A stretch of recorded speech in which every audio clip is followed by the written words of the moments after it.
What's the most faked up thing a guest did in your house? I was the guest at my sister's house. We were getting really drunk with her husband, and her husband's friend. I needed to pee, and her husband told me to go pee in the bush behind his garage. So I stumbled over there and whipped out my junk and began to take the longest piss of my life. About 4 seconds and I heard a sound coming towards me. It was my sister's big, dumb, beautiful golden retriever. Jasper, the dog, is a real attention hoe. Apparently he wanted to get my attention while I was peeing, so he ran under the stream and tried to roll around in it. I pinched off the stream at great personal peril and spun around 180 degrees and let the stream go. Jasper thought this was a new game. He ran around me and started playing in the stream again. In my drunken state I started to aim off to the sides, but Jasper was not as drunk as I was. He reacted to my evasive maneuvers much quicker than I expected. He bit at the stream and frolicked in it until my bladder was empty. Then, with a big dumb grin on his face, Jasper ran back to my sister. I had to follow him and tell everyone not to touch the dog because he had just been playing water sports. My brother-in-law's friend laughed so hard he nearly fell into the fire pit. The dog got bathed and couldn't have been happier. My sister was mortified. Her husband thought it was hilarious. Edit. Thanks for popping my Reddit gold cherry. Okay, so this one time I had my best buddy from elementary and middle school down to visit me from out of state. Awesome dude. Love having him around whenever I can. We went to visit my brother at his college dorm for some parties. Friend and I are both 21-22 at this point. Brother and his friends are 18 to 19. We hit the bars downtown, get abroad, and proceed to walk back to the dorms to crash on various couches. I stayed up till about 5 AM hanging out with one of the roommates because we'd had vodka Red Bull and sleep wasn't going to be possible for a bit. At right around 4:45 we hear running water from the kitchen and both wondered who was up. As we walk out into the kitchen we see out-of-state friend sleepily standing in front of the open refrigerator, taking a piss all over everything in there. I'm saying all over everything, full spray. Brother's roommate and I both simultaneously ask, but why? Out-of-state friend says wanna suck it, and then goes unconscious. By far the worst thing done to anybody's place that I've seen personally. Point in his defense, out-of-state friend replaced everything in the fridge and cleaned it out to the extreme before everyone else woke up the next day. Probably ended up cleaner than it had been in years. All of bro's friends say it's one of their fav stories from college. Edit. Let the record show that my brother has been my roommate for the 8 years following the piss incident, and he suggested I post it. Most recently was a good friend's girlfriend. I love him to death, and I miss hanging out with him, but I think his girlfriend is a cunt, and she's not welcome in my house. I'm the kinda person that feels someone's home is sacred. You show them respect when you're in their home, and expect respect from those who come into your home. They came over for game night. Mind you, this is my second time ever meeting this bitch and I already did not care for her, but he was happy to be seeing someone, and I wanted to give her another chance. I should preface, there are 2 bathrooms in my house. One is the public bathroom, middle of the hall, for everyone. My roommates are in charge of keeping this bathroom clean, and generally do a good job. The second one is my private bathroom in my bedroom, which is the master bedroom. No one uses that bathroom but me. Now I will fully admit, my bathroom is kinda gross, but again, it's my private bathroom nobody should be seeing. Also I close my bedroom door when I have guests over. So this bitch gets up and says she has to use the bathroom. She's gone an awful long time, then comes back and just goes, "Your bathroom is disgusting." Just so you know, I thought my roommates had cleaned the main bathroom, but I could be wrong. So I apologize and say, well, my roommates are usually good about keeping it clean, but you know we all work a lot and don't always have time to. No, the hallway bathroom is fine. Your bathroom. I wanted to see what your room was like, so I walked in and looked around. Your bathroom is faking gross. There is no excuse for that. Respect for my friend, who I've known for 18 years, is the only reason I didn't kick this bitch out of my faking house. Who the hell did she think she was? My bedroom door was closed. Who does that? as a guest in someone's house, goes through and gives themselves a private tour without asking the host, then criticizes them for their own private areas that they'd closed off. This is like, I'm not very easily offended, but this she just pissed me off hard. I miss my buddy a lot, but they've been together for a year now, and there's no getting rid of her. I refuse to hang out with him with her around. Gonna preface this by saying I can't prove a thing. Anti-W, bad animal abuse. When my boys were around 8 to 10, they had a sleepover for 5 boys from the neighborhood. One of the boys was weird. Know how you sometimes get that hair on the neck feeling about some people. So I didn't like this kid. Tried not to have him in my house, but he had to be included in the sleepover because neighbors. We had 2 kittens. The original idea was a tent in the backyard, but the weather wasn't good, so the tent ended up in the middle of the den. 2-story house. Upstairs were bedrooms and bathroom. Downstairs was the tent in the den and a guest bathroom. After all the kids went to sleep, I went upstairs to my bedroom. There was no reason for any kid to be upstairs during the night. When I woke up in the morning, there's water coming from under the upstairs bathroom door, and the door is locked. I pound on the door. No answer. I run downstairs to check on the boys. All still in the tent, but there's water raining down through the ceiling and onto the tent. I grab a screwdriver and run back upstairs. Pry open the bathroom door. Water is running in the bathtub, and there's a dead kitten floating in it. I turn off the water, lay down some towels to absorb the water, shut and lock the bathroom door, run back downstairs to check the kids again. All still asleep. I wake them up, tell them there's been an accident with the plumbing, get them out of the water-soaked den, into their clothes, and send them home. Except this weird kid. He refuses to leave. I settle my boys, and the weird kid who will not leave, down in front of the TV with some breakfast. Go back upstairs to sort out the bathroom, and the poor dead kitten. I have no idea what happened, but I don't like what's running through my mind. I lock myself into the bathroom, so the boys don't wander in. I'm mopping water, and wondering what the fuck I'm gonna do with the dead kitten, and how the hell I will ever explain this to my kids, when, guys, this weird kid starts knocking on the bathroom door. Conversation through the door. I need to use the bathroom. Use the one downstairs. I want to use this one. Go downstairs. What's wrong in there? Do you need some help? Is something wrong? I can help you. No. Use the bathroom downstairs. Oh, have you seen the kitten? I can't find him. I'm sure kitten is around someplace. Go downstairs. Can I come in the bathroom and look for the kitten? Guys, I freaked the fuck out. Creepy sadistic bastard. I don't care if he was only 8 years old. You need to go home. My parents can't come get me yet. It's too early. Then walk. It's only half a block.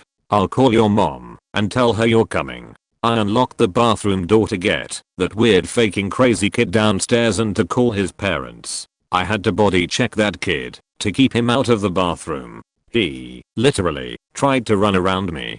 I think that faking kid drowned the kitten in the bathtub in the middle of the night. Left the water running because he wanted one of the other kids to wake up with the water coming down through the ceiling and find the dead kitten. When that didn't work, he tried to discover the dead kitten himself. I cleaned everything up. Told my kids that the kitten had gotten trapped in the bathroom and accidentally hurt himself. Thank goodness they were young enough to buy it. Had a kitten funeral later that day. I never let that kid in my house again. I didn't tell his parents anything about what happened because, frankly, his parents were as weird as he was. I'm waiting for the day I hear his name on the news and find out he's a serial killer. I have an 11-year-old cousin, we'll call her Jane, who came to my house, along with my aunt and uncle, for 4th of July last year to celebrate with us. Around 11 PM my aunt and uncle got tired and decided to head to bed. Myself, Jane, my friends, and my mom stayed up a while longer and watched Jane play with what was left of the sparklers. Backstory, Jane was a little shit the whole day. Screaming at her mom and my little sister, who is 14, tearing up our house, demanding we give in to her every want, whether it was the music being played or the food being cooked. She was just being awful, and no matter what my aunt or uncle or even my own parents did, she wouldn't calm the hell down. By 11 PM we were all tired of her, so we just let her play. A little later, about midnight, Jane goes into the kitchen, which leads directly to the backyard, where we were shooting fireworks. And there's a bay window that looks out, but if the kitchen lights are on it, while it's dark out the window, glares so bad you can't see out, you can only see in. Well, Jane grabs some orange juice out of the fridge. No big deal. But then my little sister walks into the kitchen and Jane doesn't move until she leaves, which prompts my mom to watch her. After my little sister leaves, we watch Jane grab the vodka. It's July 4th. Of course there's liquor, and fill half the cup with it, and the other half with what the fuck? So my mom busts into the kitchen, and, after Jane denies she just poured herself a nightcap, my mother cop locked her arms behind her, and pushed her to the guest room, and woke up her parents, to let them know what happened. My uncle patted her down, to find she also stole 3 cigarettes and a lighter from my dad. They left immediately the next morning. TLDR, as whole 11-year-old cousin tried to sneak vodka on the 4th of July, got caught with cigarettes also. So a few summers ago, 2 of my roommate's friends from his hometown came up to visit for a week to see the city. They live in southern Ontario. We live just outside Montreal. One of the guys I know pretty well. He'd visited before. The other guy I did not know at all. We'll call him Kurt from now on. So one night they were out doing I wasn't with them because I had to work in the morning, and at something like 3 or 4 in the morning I wake up to see Kurt walking around in my room. He then sits at the foot of my bed. I'm like, what are you doing? He mumbles something. Can't understand you, Kurt. I'm trying to sleep. He mumbles something again. Can you get out of my room, dude? I have to get up for work in a few hours. He gets up mumbling and leaves. This happens 2 more times. So I can't sleep anymore. This guy is freaking me out a little bit. So I get up and close my door. At around 6 AM I hear a knock. What? He walks in and says, yo, don't you have to go to work soon? Don't faking worry about when I have to work. Get out of here, man. I left for work early that day. Barely slept. He apologized when I got home. He must have been really out of his mind that night, lol. The other friend was totally fine. Saw him sleeping on the couch as I was leaving. Yeah, that was a strange one. So back in university, my friend invited this girl over, clearly with the intention of hooking up with her. We all had a few drinks and decided to go out. Halfway through the night, the girl disappears. So I ask my mate if he'd seen her, and he says she met this guy and wanted to hook up with him. I've given her my key to the flat. Was a little weirded out that he's just giving our flat key out, but hey ho. An hour or so after, I got bored and decided to head back home. As I'm walking into the complex, these 2 guys were leaving laughing between themselves. Thought nothing of it and went back to the flat. The girl was sat downstairs acting really weird. She had also gone into my closet and dressed herself in my clothes. Again, thought it was a little weird. Was too drunk to care, so went to bed. Wakes up next morning with my flatmate screaming at the top of his voice she has sheet in my faking bed. Get up to go and investigate, and lo and behold, there is literally sheet marks all over his bed. She'd left at this point, so he rings her and asks what the fuck happened. She embarrassingly admitted that she was hooking up with this guy and his cousin in my flatmate's bed when one of them put it in the wrong hole. Long story short, sheet went everywhere. These 2 guys noped the fuck out. Can't say I blame them, and left. She grabbed the nearest thing to her, a pair of their boxers, and madly tries to clean the mess she has made, whilst also going into my closet and dressing herself in my sheet, as her clothes were pretty ruined by all this. Well, that's pretty bad, I hear you saying. It gets worse. Later that day, my flatmate cooked and ate his dinner. Just wanted some chips as he was hungover. After he'd made his food, I went to put something in the oven and there was something in there. This fkin girl had basically heard me come into the flat the night before and still had a sheet covered box as she was trying to clean the sheet within her hand. In an effort to save face, she just shoved them in the nearest thing to her. Our oven. TLDR. Girl has 3-way with guy and cousin in flatmate's bed. Sheets all over the room. Steals my clothes and hides sheet covered boxes in our oven. When I was 19 I begged my dad to have a Halloween party at his house. He regrettably agreed to it on the one condition that he could be there. Now we made a Facebook group for this thing, and this being my first party I've thrown, I invited everybody. I even went as far as to invite my 20-something-year-old friend Zach and told him he can bring his MMA buddies on the condition that they help me out by acting as security. Which worked out. The cops did show, but they were able to round everyone up and make them go upstairs. A lot of us were underage. The police left and the party continued. Now fast forward maybe 2 hours. These guys had devolved by that point. Come to find out they were on Klonopin as well as the copious amounts of Dubra they brought. I know. Basically, by the end of the night, they'd lost one of their friends. One passed out in the bed of my father's truck, another on the front steps, and that left Zach, the one of them that I knew, and their leader, still going strong, lost in my pitch black garage tripping over everything. I found out he was in there when I heard a loud bang. It was him knocking over my dad's Harley which he'd been rebuilding. So immediately I go to investigate and find this man.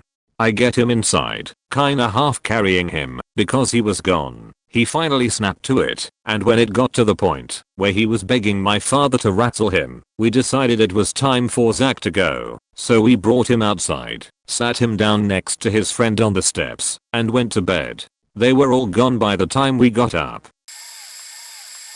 Here's a great story from the end nobody expected. I was the guest. In high school I had a weird friend. I was pretty much his only friend, so we hung out a lot, played Magic video games, etc. His family invites me out to Golden Corral. I say sure, who not? Free buffet, right? No downside. So we go. I get some BBQ. I believe it was pulled pork and a few sides, tons of carbs and whatnot. I was thrilled.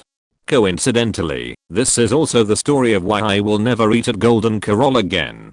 On the ride home, it begins. My stomach starts gurgling. I feel it. I know what's coming. Optimistically, I thought it would slowly build, so I could handle it at the house. I was gravely mistaken. A series of traffic and red lights prolonged the car ride back to the house, and my situation only got worse. The gurgles turned to pain stress in my bowels. The gates to kingdom come were close to bursting. Only my position in the seat kept the portal closed.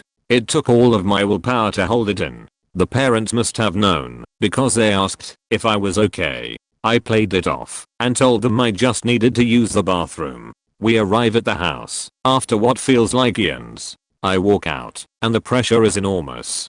I'm essentially walking while trying to hold it in. I must have looked like a freaking penguin. It was bad. Now, I want to note here that my clothing is super casual. I'm in boxers and gym shorts. Very loose clothing. As the front door to the house is unlocked, I casually and quickly try to make my way to the bathroom. I'm eternally ashamed to say that I did not make it. I feel the leakage start.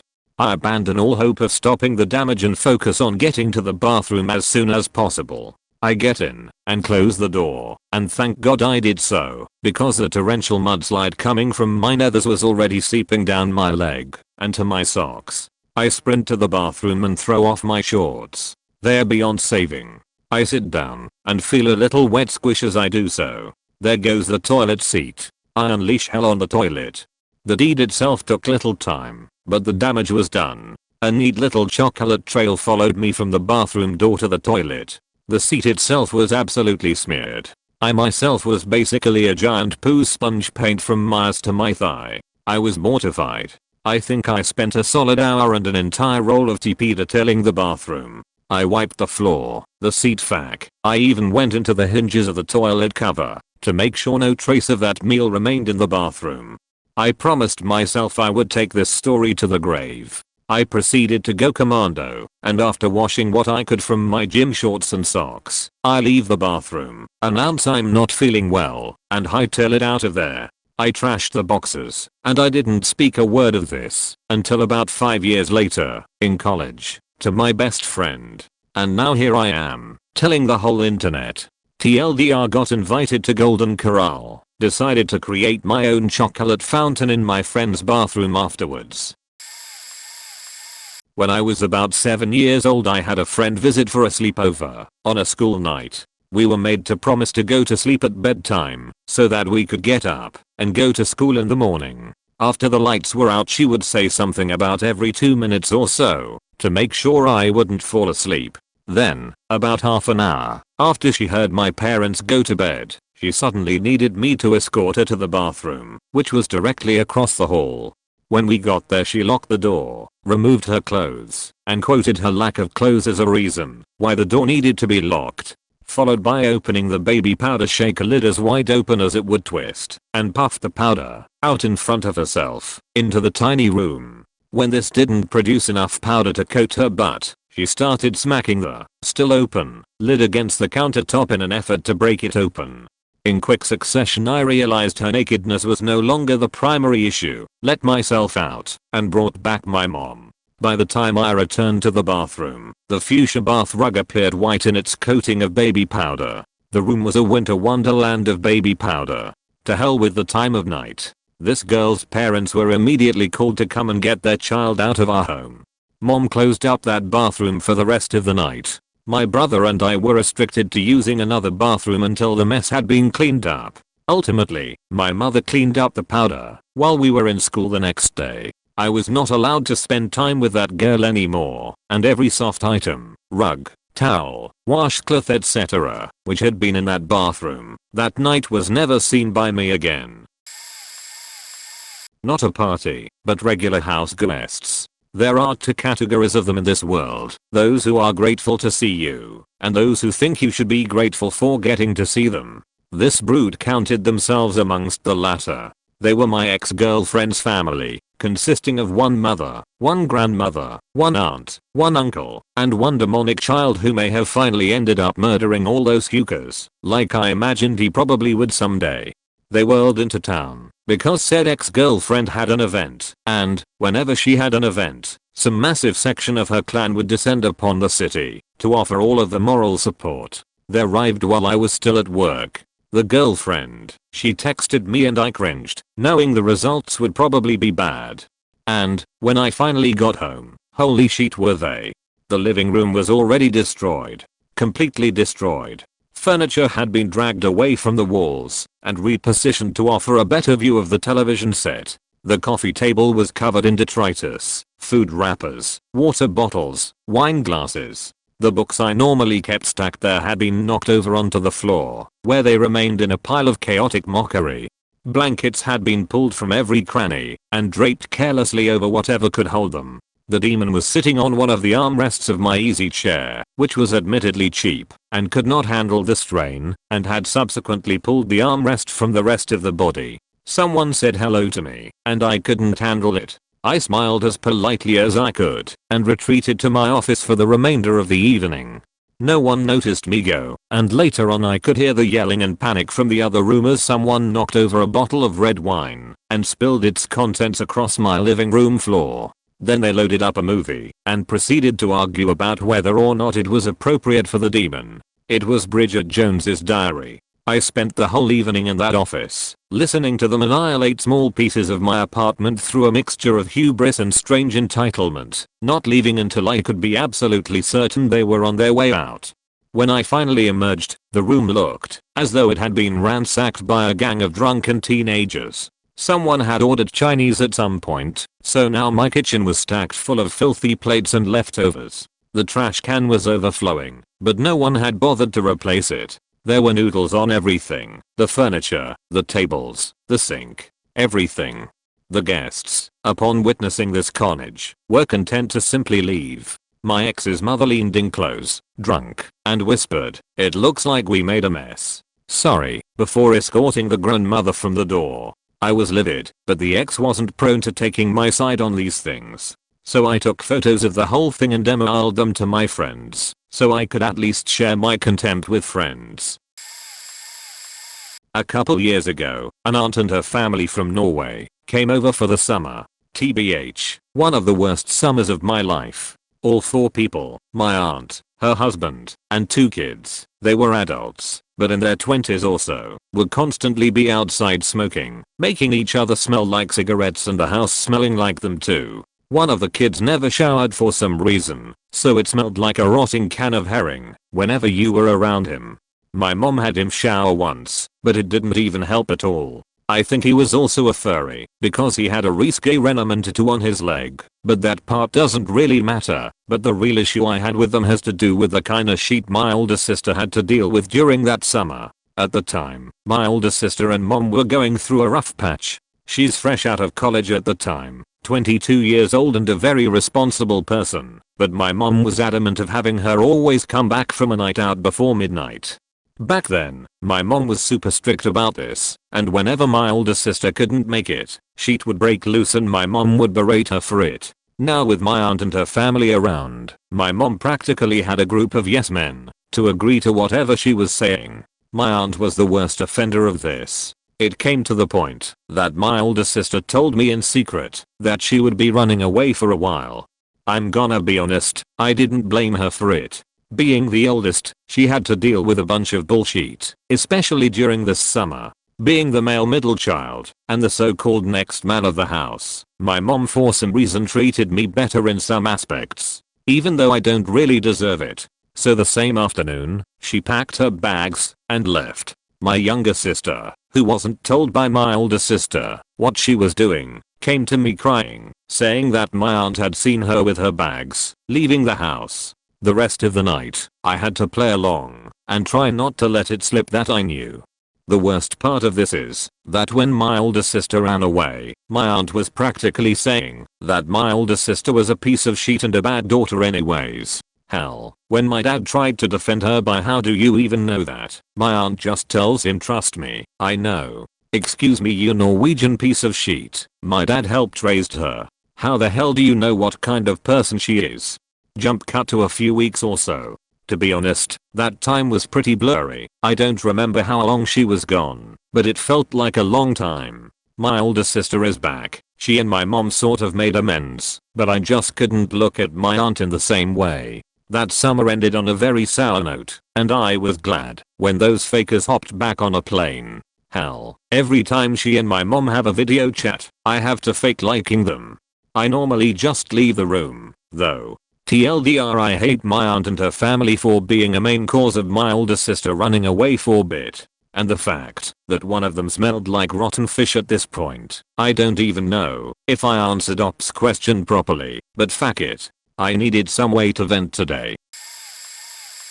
Once, when I was a teenager, my maternal grandparents came to visit. They live some 700 miles away, so this was pretty much the only time they visited us. We visited them every summer and made frequent calls, wrote, etc. We were not estranged by any means. The week leading up to the visit, the entire family worked like crazy, cleaning, mowing, making repairs and generally spiffing up.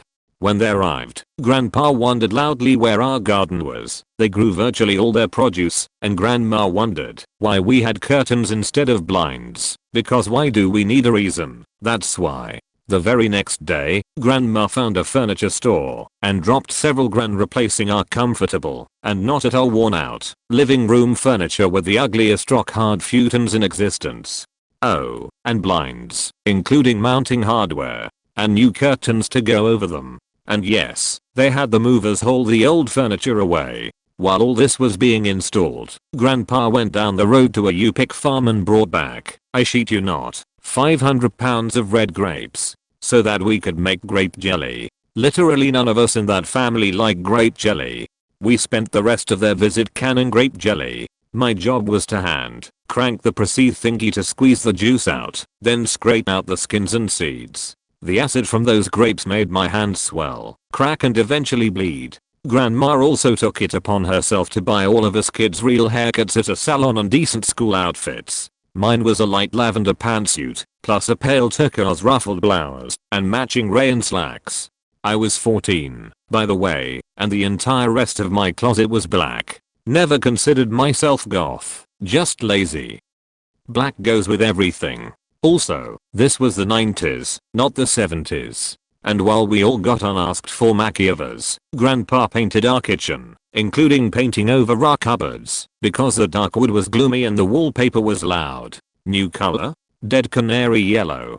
We loved our grandparents, and at no point during their trip was I aware of angry feelings or fighting, but I do remember just being baffled as to why they were redecorating our house. The day they left, Mom saw them off, then burst into tears. She pretty much cried for the rest of the day. We couldn't afford new furniture and the store wouldn't take the futons back, and had already disposed of our perfectly good original furniture, so we were stuck with those ugly as things.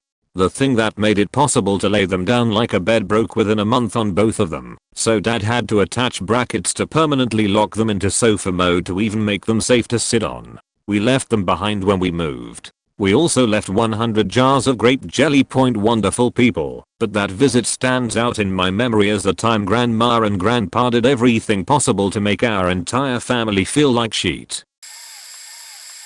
My 20-year-old niece stays with me when she's home from college. She came in with her boyfriend at 10 AM one day when I was home from work. She came into the den and said, "Oh hi, didn't know you were home." And I said, "Yeah, sick day." I was obviously awake.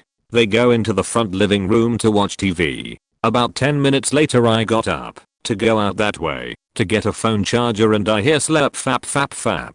I thought my dog was into something, so I'm like, what the fuck is that sound? I look to the right and my niece is jerking off her boyfriend on my couch in broad daylight in front of my open windows, sucking his face and yanking like her life depended on it. They were so into themselves they didn't realize I was there. I shrieked so loud in absolute horror it scared the fuck out of both of them. I yelled all manner of crazy deranged things at them, like I don't need to see your boyfriend's dick.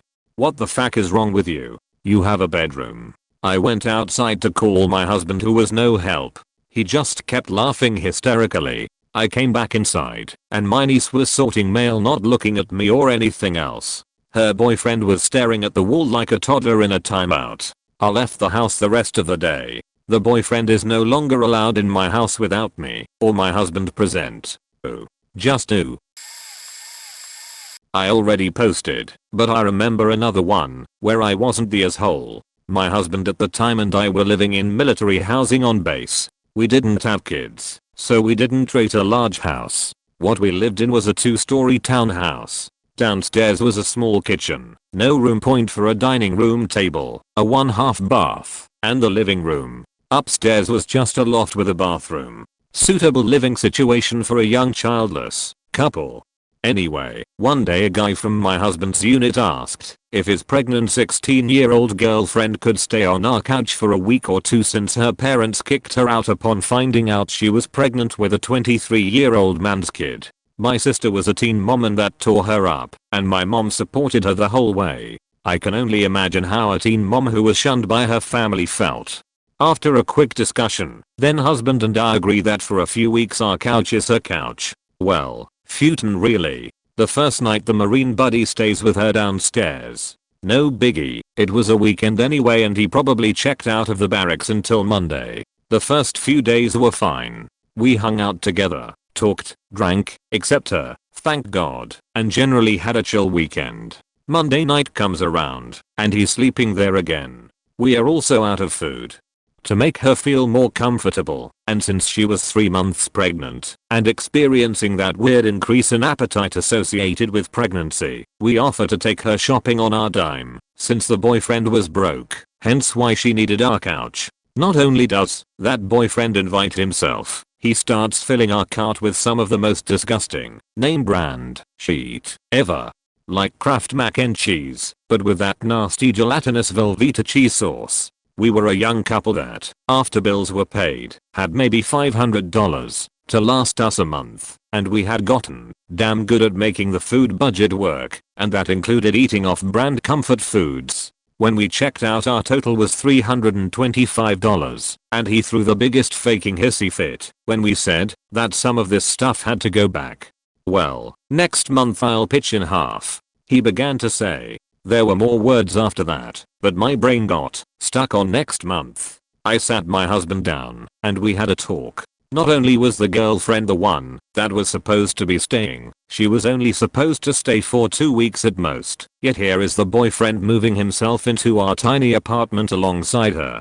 She had zero interest in being social, even if I'd invite her to the PX, invite her to play video games, or craft. I invited another spouse friend over in hopes of getting this girl to do something other than watch TV and eat. Even when the boyfriend was there she wouldn't say much. Neither cleaned, so I had to do that, including paying for and babysitting their faking laundry at the laundromat. They hadn't offered to pay rent for a longer stay. They stayed up all night watching television at an ungodly volume. Then the girlfriend had the nerve to get mad at me for listening to my radio show on Medium. The boyfriend left cups and bottles lying around full of his chewing tobacco spit. Not even solo cups. One of my actual coffee mugs. I threw it out. The food we bought, half gone a week later. When they finally left we were broke as fuck with only a few chicken breasts and a UN-size bag of rice. The boyfriend called my husband all kinds of awful names and called me a heartless bitch when we said that they both had to be gone by the end of the week, their third week there, or pay rent, because we couldn't afford to take care of ourselves and them. When bill time rolled around our electric bill, usually about $50 to $60, was $320. I don't even know how, because that apartment didn't have back the water bill that we usually paid every 3 months, because it was so low that I guess they didn't see a point in billing us until it was over $100. Came in for $250. They didn't offer to help out at all. Instead called us terrible people to everyone in the unit / at the shop. The only time I ever opened my home like that again was to a friend who was easing from the military and was moving to Missouri as soon as he did. Really enjoyed cooking. Had OCD. He was there for 1 month, kept my place spotless, and gave us money for half the bills.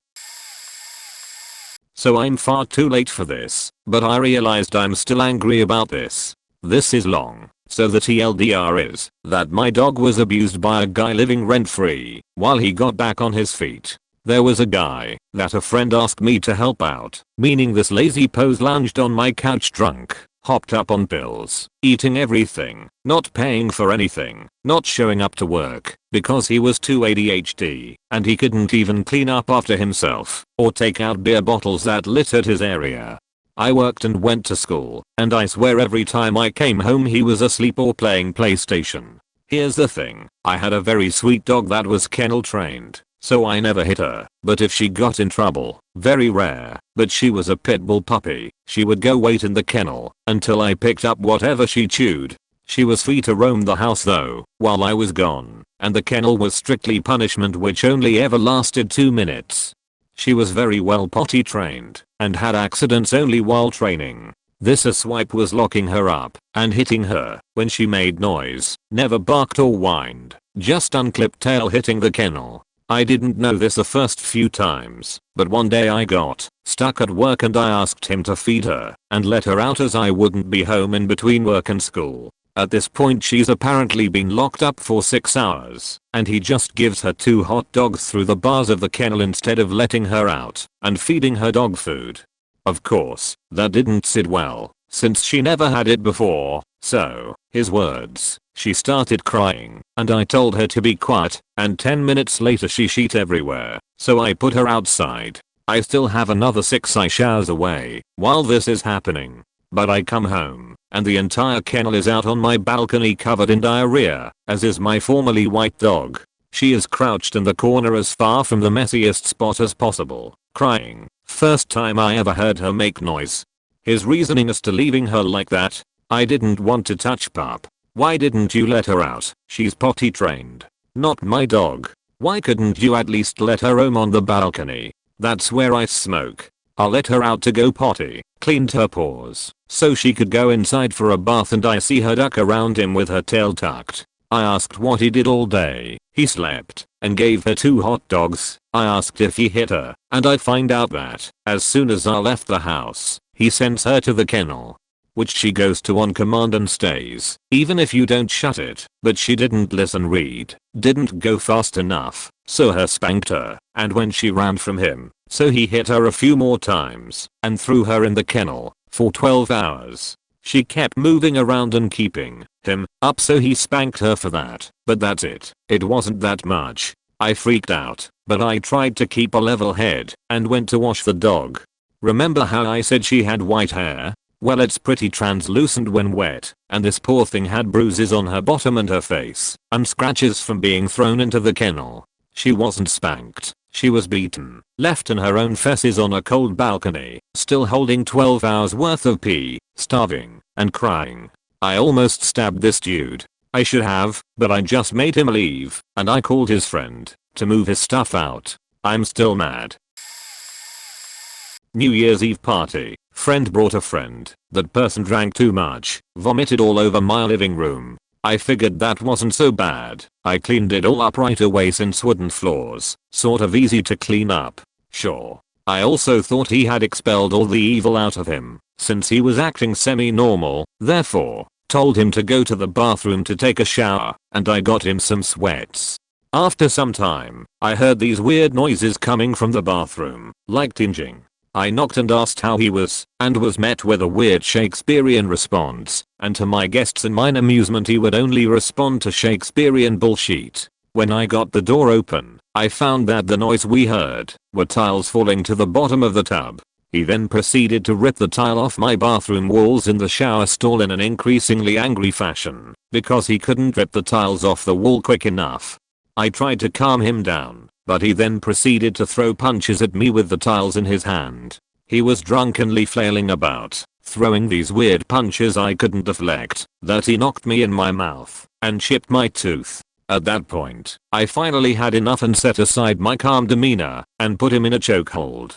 Got him dried up, and dressed and put him in the guest bed. Woke up the next morning, and I made everyone breakfast. He apologized. $500 tooth repair, $1,200 tile work. I never heard from him again, and I'm okay with that. TLDR, friend of a friend at my party, spews forth evil viscous all over my wooden floor, proceeds to only communicate in Shakespearean, gets angry in shower and rips tiles off wall, throws punches a la drunken master style and chips one of my teeth. Maybe 10 years ago my twin brother and I had a birthday party at a pizza pub. We had about a dozen friends there, and one friend stumbled and drunker than I've ever seen. He was hitting on the girls, slurring statements of adoration towards the guys, and making a scene. Since none of my friends knew what to do, I left my own party early and took him back to my apartment. I was honestly afraid he wouldn't get home, or he'd kill himself doing something dumb. In my home, he puked in my sink and broke my garbage disposal by running it after knocking a shot glass down the hole. Then he cleared his mouth by spitting in some glass candle holders on my table before passing out on my bed and leaving a puddle of puke stained drool on my pillowcase and sheets. My now wife, then girlfriend, was a missionary living in Papua New Guinea.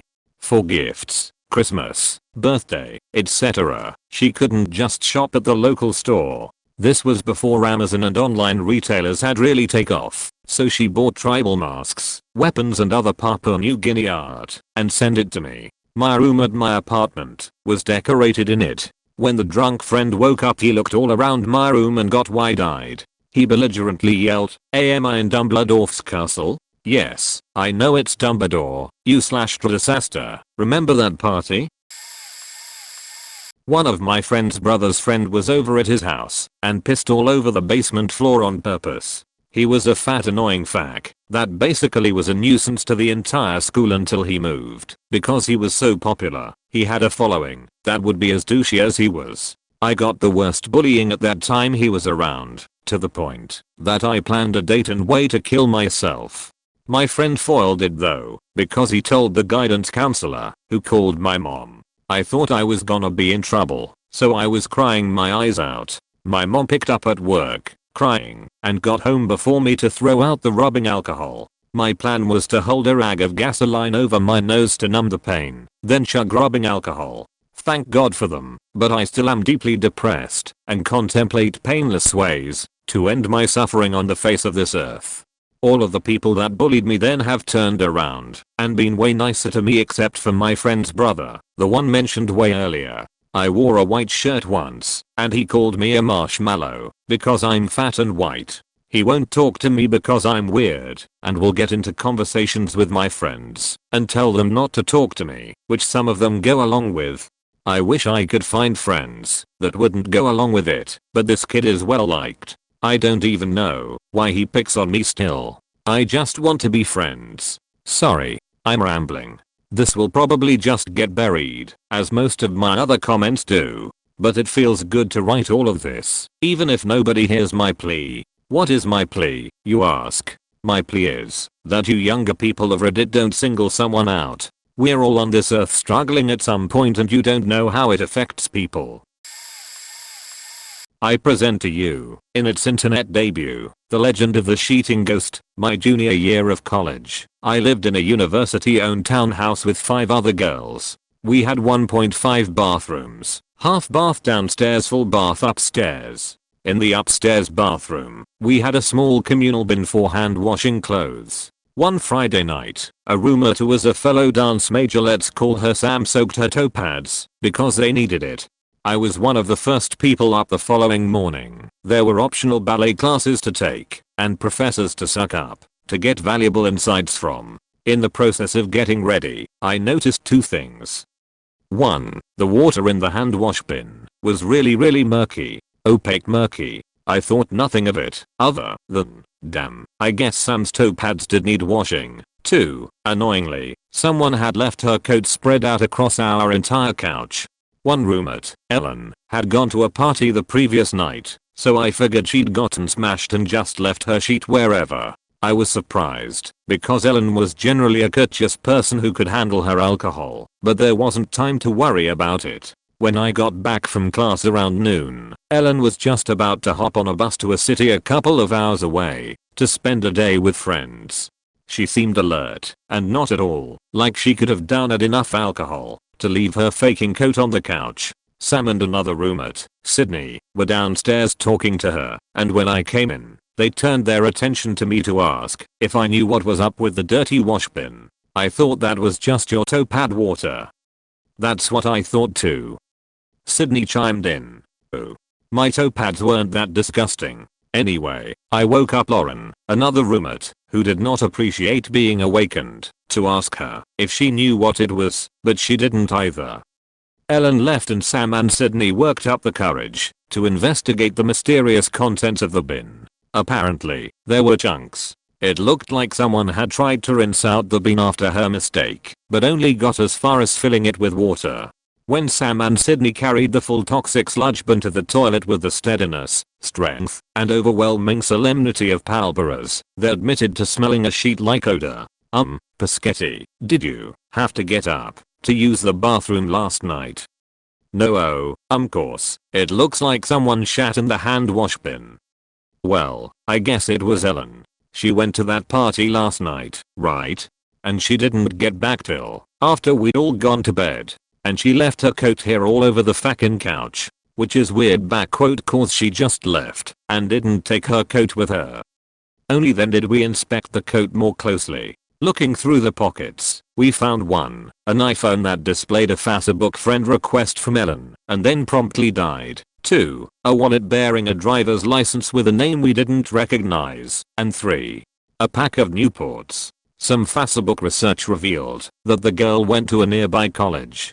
I decided to message Ellen to update her on the situation. Hey, do you remember bringing a friend home last night? Some girl's coat is on the couch.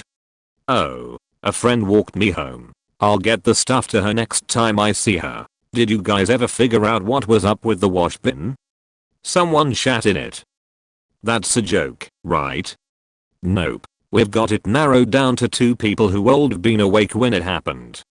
My friend was drunk last night, but she only used the bathroom downstairs. I waited in the kitchen, literally right next to the downstairs bathroom, so she would have known if the girl wandered elsewhere and then saw her out. I don't think she went upstairs at all, but I suppose it's a possibility.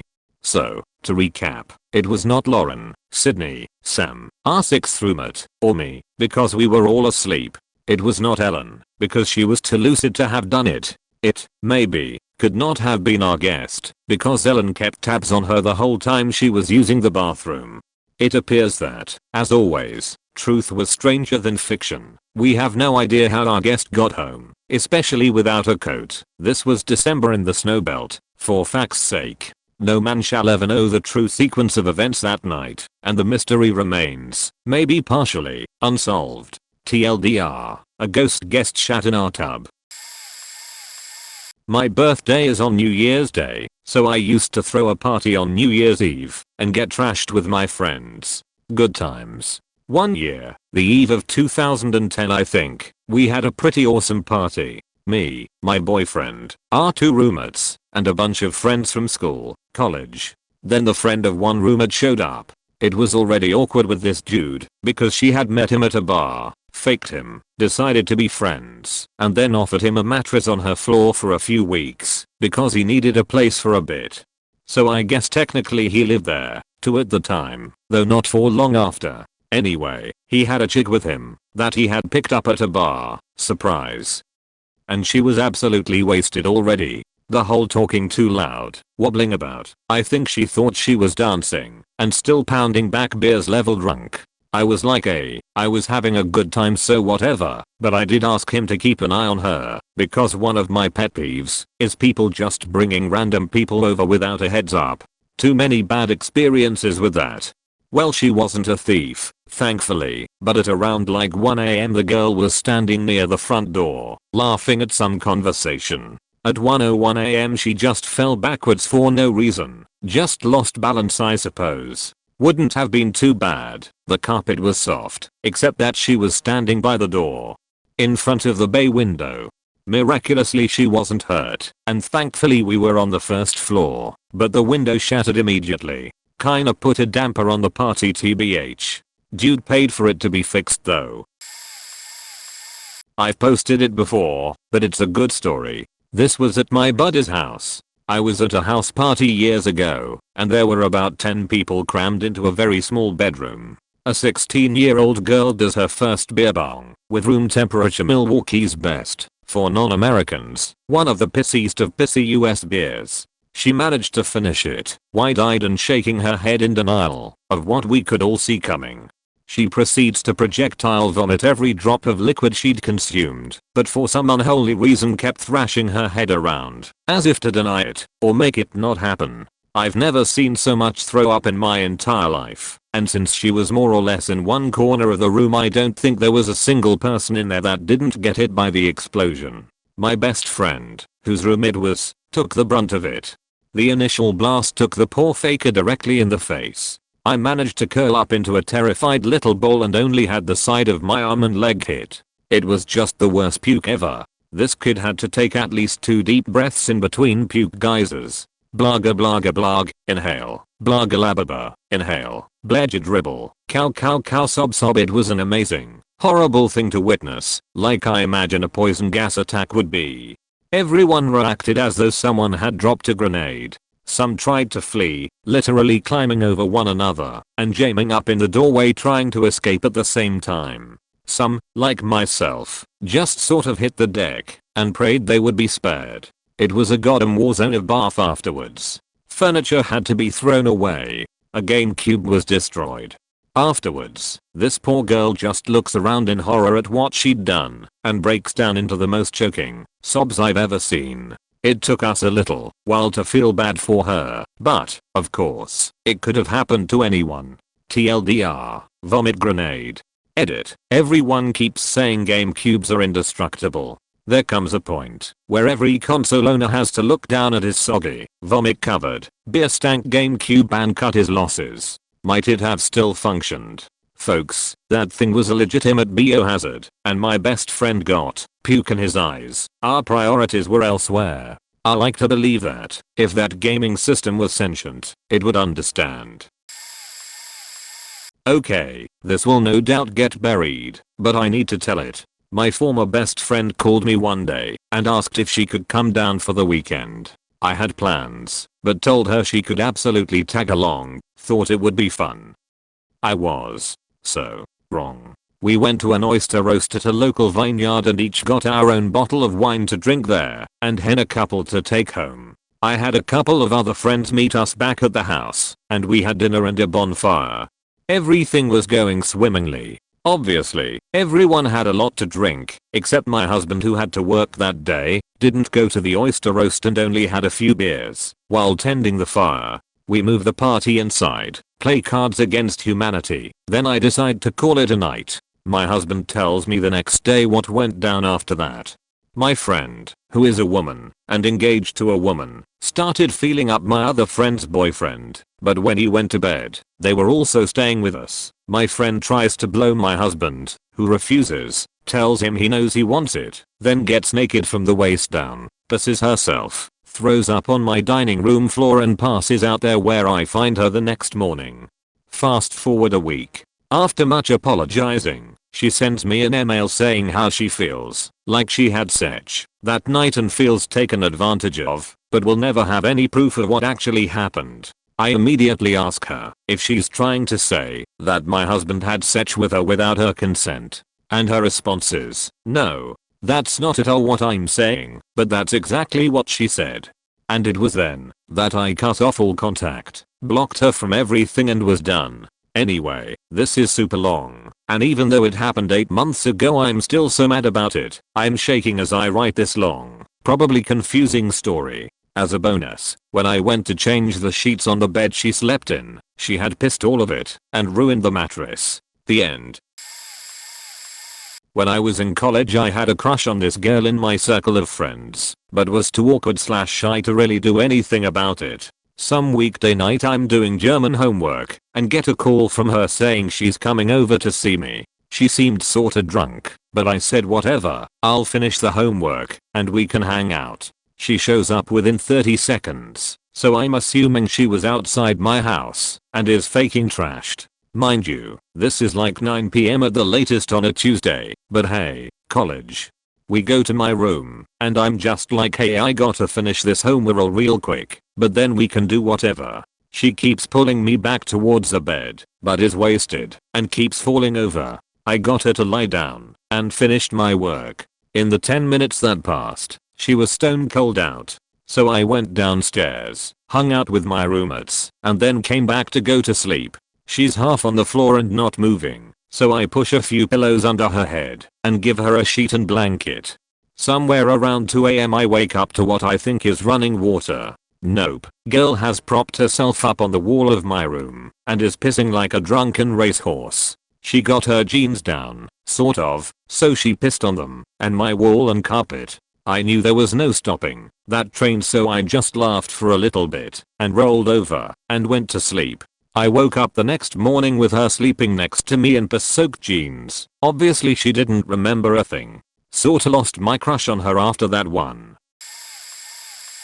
A previous lodger/longtime friend of my partner invited her mother to stay a few years back. She okayed it with us first, and we were all good. We were due to be away for most of the time that she'd be staying anyway. We get back from our holiday and start unpacking, etc. Partner goes for a shower. A couple of minutes later, and I hear a scream, so I go running to the bathroom. Lodger's mother had just barged into the bathroom while my partner was showering. This is kinda faked up in its own right, but what made it even worse is that she was supposed to have left well over a week ago when her daughter had gone on holiday. I ask her what the fuck she thinks she's doing / why she's still here, and she mumbles some half-assed excuse about her daughter saying it would be fine. I immediately call up said lodger and ask her why she thought that would be okay, and she had literally no idea her mother was still there. Turns out that before she left with her daughter she'd cut a new set of keys to my house and then snuck back after they left together. I'm losing my sheet. Lodger calls her up and loses her sheet. While they're having this massive blow up argument on the phone, my partner has recovered from her initial shock and gets up to go and make a brew. Phone conversation ends and mother comes storming out hissing about, why did you have to tell lodger I was still here? She's so mad at me. You have to fix this.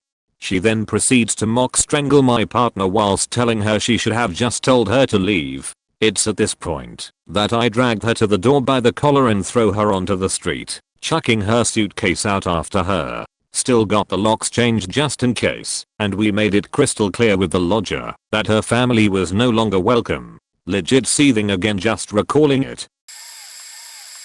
When I was 21 I had some friends over to my apartment in the basement of my grandmother's house. We proceeded to play beer pong and get drunk all night. Everyone passed out without issue, but at 8 AM the next morning my grandmother wakes me up and says that none of our cars are in the driveway. Mind you, we live about 0.5 miles off the road through woods in a very sparsely populated area, so it would have taken a lot of time to walk to steal all 3 cars. So I get up and see that everyone is gone, but since they all drove their own cars it still doesn't add up.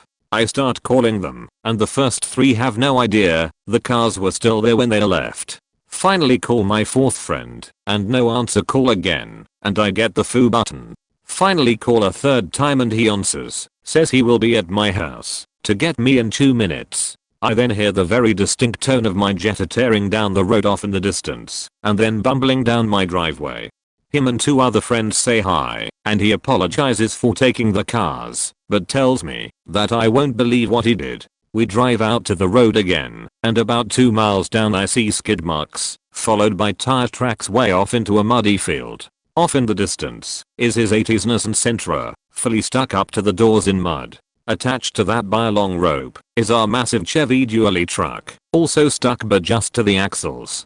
Then attached to that by a chain is my grandmother's diesel Suburban, not stuck but damn close. He apparently tried to whip it real hard around this turn on his way home at way too high a rate of speed and flew off into the field. Then walked back and took both trucks in an attempt to pull it out, but failed both times. Then came back for my car to go home and get longer ropes and friends to man the vehicles. 4 hours later they are all free, but he destroyed the brakes and rear axles on both trucks and ended up paying close to $3,000 repairing everything. A month after this, he got a DUI for smashing through a roadside barn shed selling establishment, smashing 7 sheds, and falling asleep inside his car lodged inside the 8th barn shed. Cops found him without his pants on.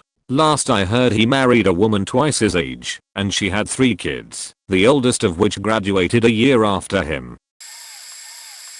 I have 2, oddly similar, stories. Brought a few not too close friends back to crash at my place after a night out while at university because they lived on campus, which was at the top of a damn big hill and the bus service had long since ended. Poor students, so a taxi was out of the question. In the morning I woke up with the regular post-night out urge to piss like a racehorse and found the toilet bowl was filled with plastic.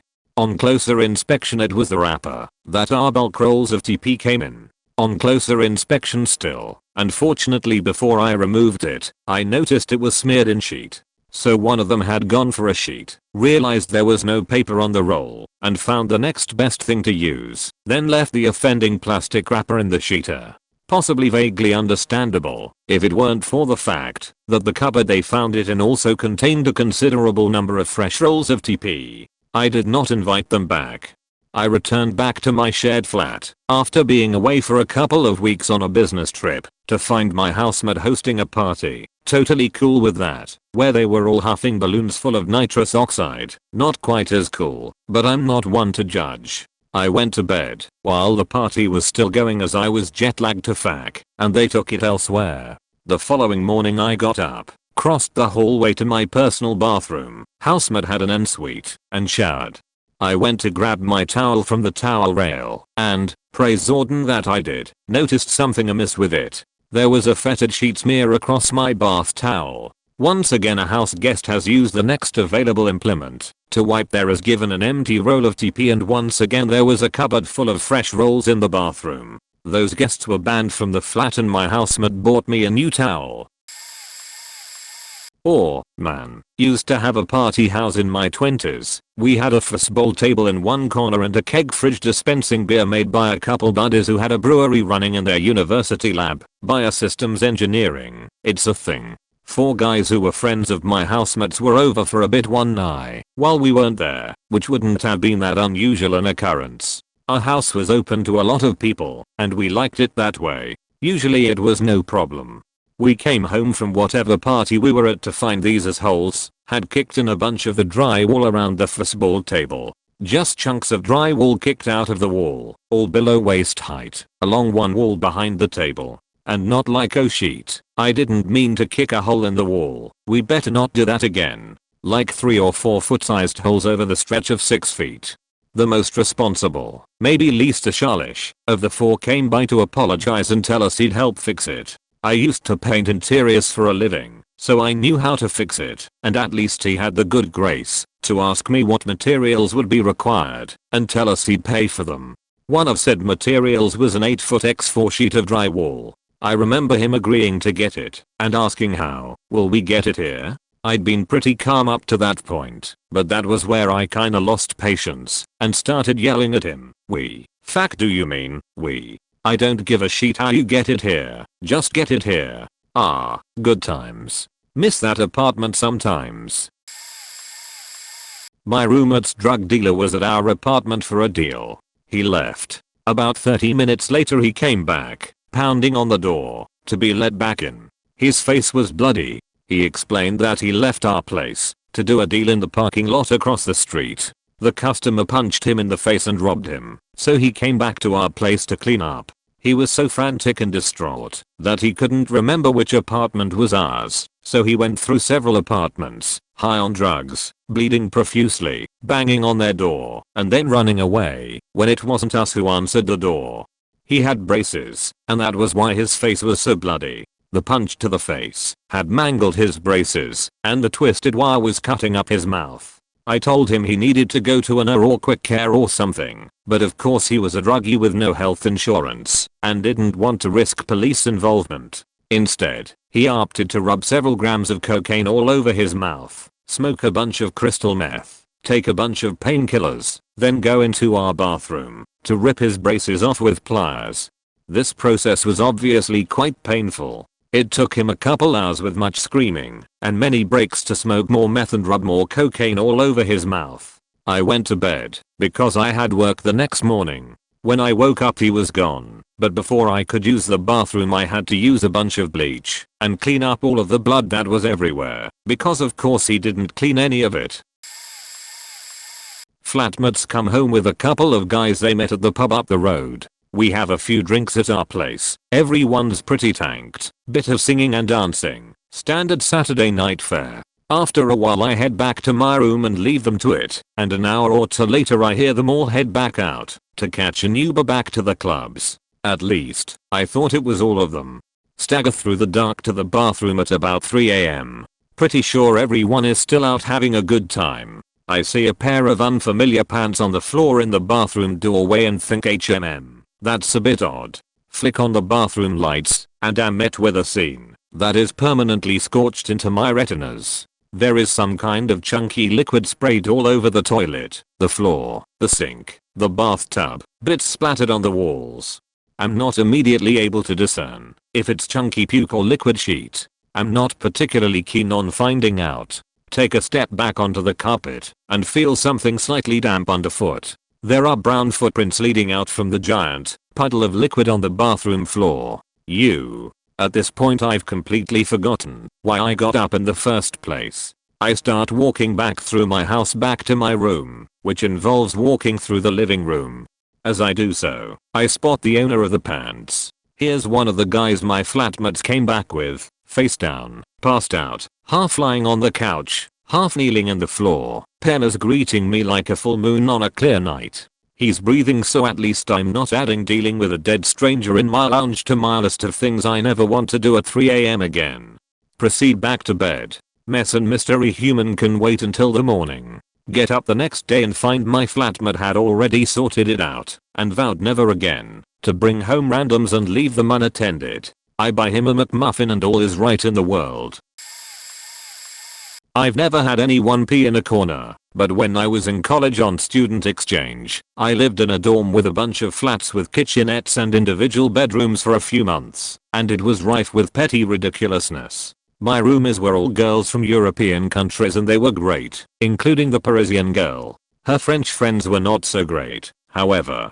Background: I speak French, Anglo-Quebecer. We were having a big gathering in our kitchen.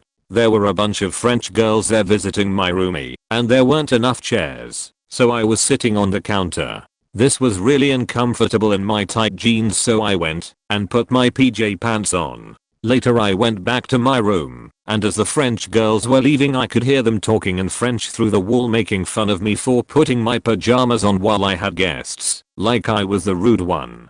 And I wanted to stick my head out my room like, oh y'all know I speak French, are you fake and serious talking shit about me in my own house? These were the same girls who called my Quebecois French accent cute like a little kid's on another occasion, so I already knew they were condescending sheets. Whatever assholes, at least I don't sound like I'm talking underwater. But my roommate was nice, and I didn't want to embarrass her, so I didn't say anything. Oh man, my ex had some stupid faking friends. I have 3 stories. 1, let's call him Will. He had just had some kind of eye surgery similar to LASIK but not really. The recovery time was a bit longer. He apparently had to rest and not use his eyes for 5 days after the surgery. So we put him up in our guest room, and since I was unemployed I basically took care of him. Brought him food and water, and left him to his thing, which was mostly talking to his underage girlfriend on the phone. After he left I went to wash the sheets like I always do after a guest stays, and found them faking riddled with cum stains. I told my boyfriend to pick up some new sheets on the way home and just threw that sheet away. Control your spunk, dude. 2, well, call him Jeremy. I was in the Christmas spirit and decided to make a bunch of cookies for my new coworkers. I spent all day making cookies. There were 6 different kinds of about 3 to 4 dozen each. BF's little cousin was over visiting and was excited to try the peanut butter cookies I was making, but because dough had to set in the fridge they were going in the oven last. Ended up baking them after he had left. Sorry kid. But this motherfucker Jeremy was over all day watching me bust my ass making these cookies, and then when everything was done boyfriend and I went to bed, and Jeremy stayed up all night playing my video games on my PC, smoking my weed, and ate every single one of the 6 dozen peanut butter cookies that nobody had even tried yet. And the ex wondered why I didn't like that guy. 3, Jeremy again. Despite my constant protests the boyfriend still allowed him to come over periodically. So he calls boyfriend up and makes sure it's cool if he comes over. Normal day. Then when he gets here he lets himself in, and after him, I hear a woman's voice ask from the doorway if it's cool if a dog comes inside. Excuse me. This motherfucker said nothing about a strange girl and a dog. Oh, and sh say hobo? Great. Don't get me wrong, I love dogs, but our cat was very afraid of dogs, so we didn't see her for 2 days once she found somewhere to hide. This motherfucker.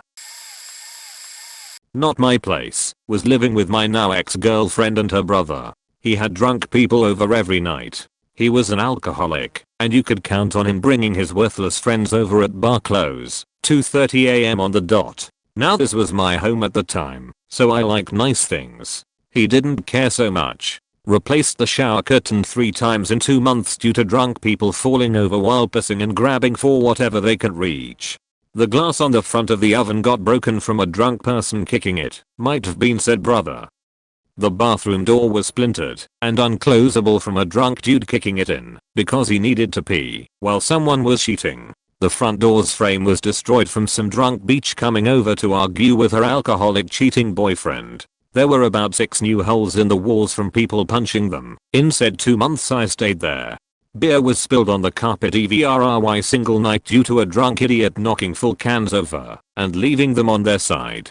Some dude after work went to the bar, came to the apartment, and proceeded to throw a pocket full of staples all over the carpet because he didn't want them in his pocket any longer. The window, which had a note on it saying to keep it closed, was left open numerous times, letting her unspayed female cat out till it finally came home pregnant from some back alley nasty cat.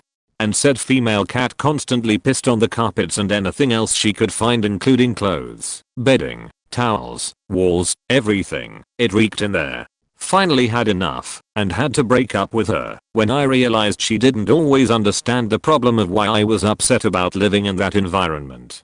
So not my place, not my rules. But I did pay rent and was not going to put up with that shit any longer. When I had a job I had to wake up early for every morning. So I left and haven't looked back and have hardly talked to her since the day I left. Still friends on Snapchat and I see nothing has changed. What a sad boring life. First off, I'm somewhat the bad guest, but went to my best friends in the neighbor state one time. Asked beforehand if I could bring an acquaintance he never really knew, so maybe they could become friends. Friend I brought has been through some shit, and at the time was in quite the negligent escapade with his parents, his own doing. My good buddy allowed us to come stay. Now he had a cat, RIP Gargoyle, that was terminally just faked up all around. Drinking for a night and Catman comes around dumb as troublemaker brings up topic that all cats land on their four legs, no matter their illness. Homie keeps telling him that's bullshit as he's not a retard and couldn't be convinced and not to try it. Rekka picks up cat. I'm gonna show you. Watch. Don't drop my cat. Don't worry, it's fine, don't drop my faking cat. Stupid drops sickly caca and poor things fall right on his head and tries to get on legs, but stumbles and falls over to no avail. I told you not to drop my faking cat. Swings at him, and I restrain homie for had he. Our Dumbo might have had a seizure as he survived a 3-story fall to a marble floor on his head, graciously allowed to stay not, and tension never really settles. My fault, dog, if you ever read this and get reminded. Had I known Dumbo was so sadistic I never would have made you give him a chance. Homosexual anal sex in my bed. Left the condom on the floor. Now, I seriously don't care who you sleep with, but anal on your host's bed is gross. And to leave the condom on the floor for them to find? Blech. I was dating a girl whose friend hosted a drag competition at the local gay club on Saturdays. We went often as it was a blast. Cheap drinks, over the top queens hamming it up, and just general debauchery. So on this particular evening the late night crew ended up back at my apartment. Probably 30 to 40 people, some in drag, some not, friends, new friends, lots of alcohol. So one guy we knew asked if him and his friend could do some blow in my master bath so others didn't see. Cool. Back room, just wipe the counter off when you're done. Time passes and I think nothing of it. An hour or so later I go to use the front bathroom and it's occupied. Go to use my bathroom and find my bed, which was made when I left that night, in shambles, with a condom on the floor. I pick the condom up with a pen and walk out to the party, kill the music, and ask who's the fuck is this? Who faked in my bed? Now, I was pissed, but not I'm gonna fight someone pissed, more of clean your spudge up and apologize pissed. So the guy who was doing coke was looking a little sheepish, and I was eyeballing him. Then, out of the blue a friend walks by me and goes, dude, chill, it's mine. Let's talk. Oh. So we go have a chat. I'm thinking he hooked up with one of my girlfriend's friends. Nope. He got it on with one of the drag queens. Said he'd been with men, preferred women, but had never had a dude dressed as a woman. He cleaned up, even washed my sheets mid-party. Haha. That was my last bring the drag queens home after party though. Had her edit. Typing is hard. My friend once brought some girl back to my house about 2 AM. I get out of bed because I hear something, and the two are in my Florida room counting a shit ton of change that's spread out everywhere on my glass table. Apparently the girl had stole some donation container from the local Hess gas station and my friend picked her up from his own drunken walk back from said gas station. I wake up enough to realize this girl is most definitely either a basket case, a drug addict, or as I find out later, both. I tell her to get the hell out of my house and she refused to leave until I let her use my phone so she can call Skeet. I say no, get out, and she wants to use the bathroom, so I say fine, it's on the way out. The girl doesn't even shut the door or turn the light on, so we can hear her pissing. I'm both laughing and faking wanting to choke my friend for bringing her here. It's taking forever for the girl to walk not even 20 feet from the bathroom to the front door because she's dropping change and trying to pick it up and dropping more. Finally I see her out and she proceeds to beg to use my phone to call Skeet. I tell her to go to Walmart and use their phone. It was like a 5-minute walk from my house and she tells me she's not allowed in Walmart. I nope TF out and go inside, lock the doors. I peek out the window and watch her walk off into the moonlight with her stolen charity container full of change. When I go to the back room to tell my friend to stop bringing crack hoes to my house, he is upset I made her leave. Apparently he had already given her all the change in his pocket and hadn't received his blue job. A grown-ass woman and her wife stayed for like a week in my apartment. The wife goes home. The woman gets to hear how badly abusive my best friend's parents are to her and proceeds to pace aggressively and rubbing her fists in one another.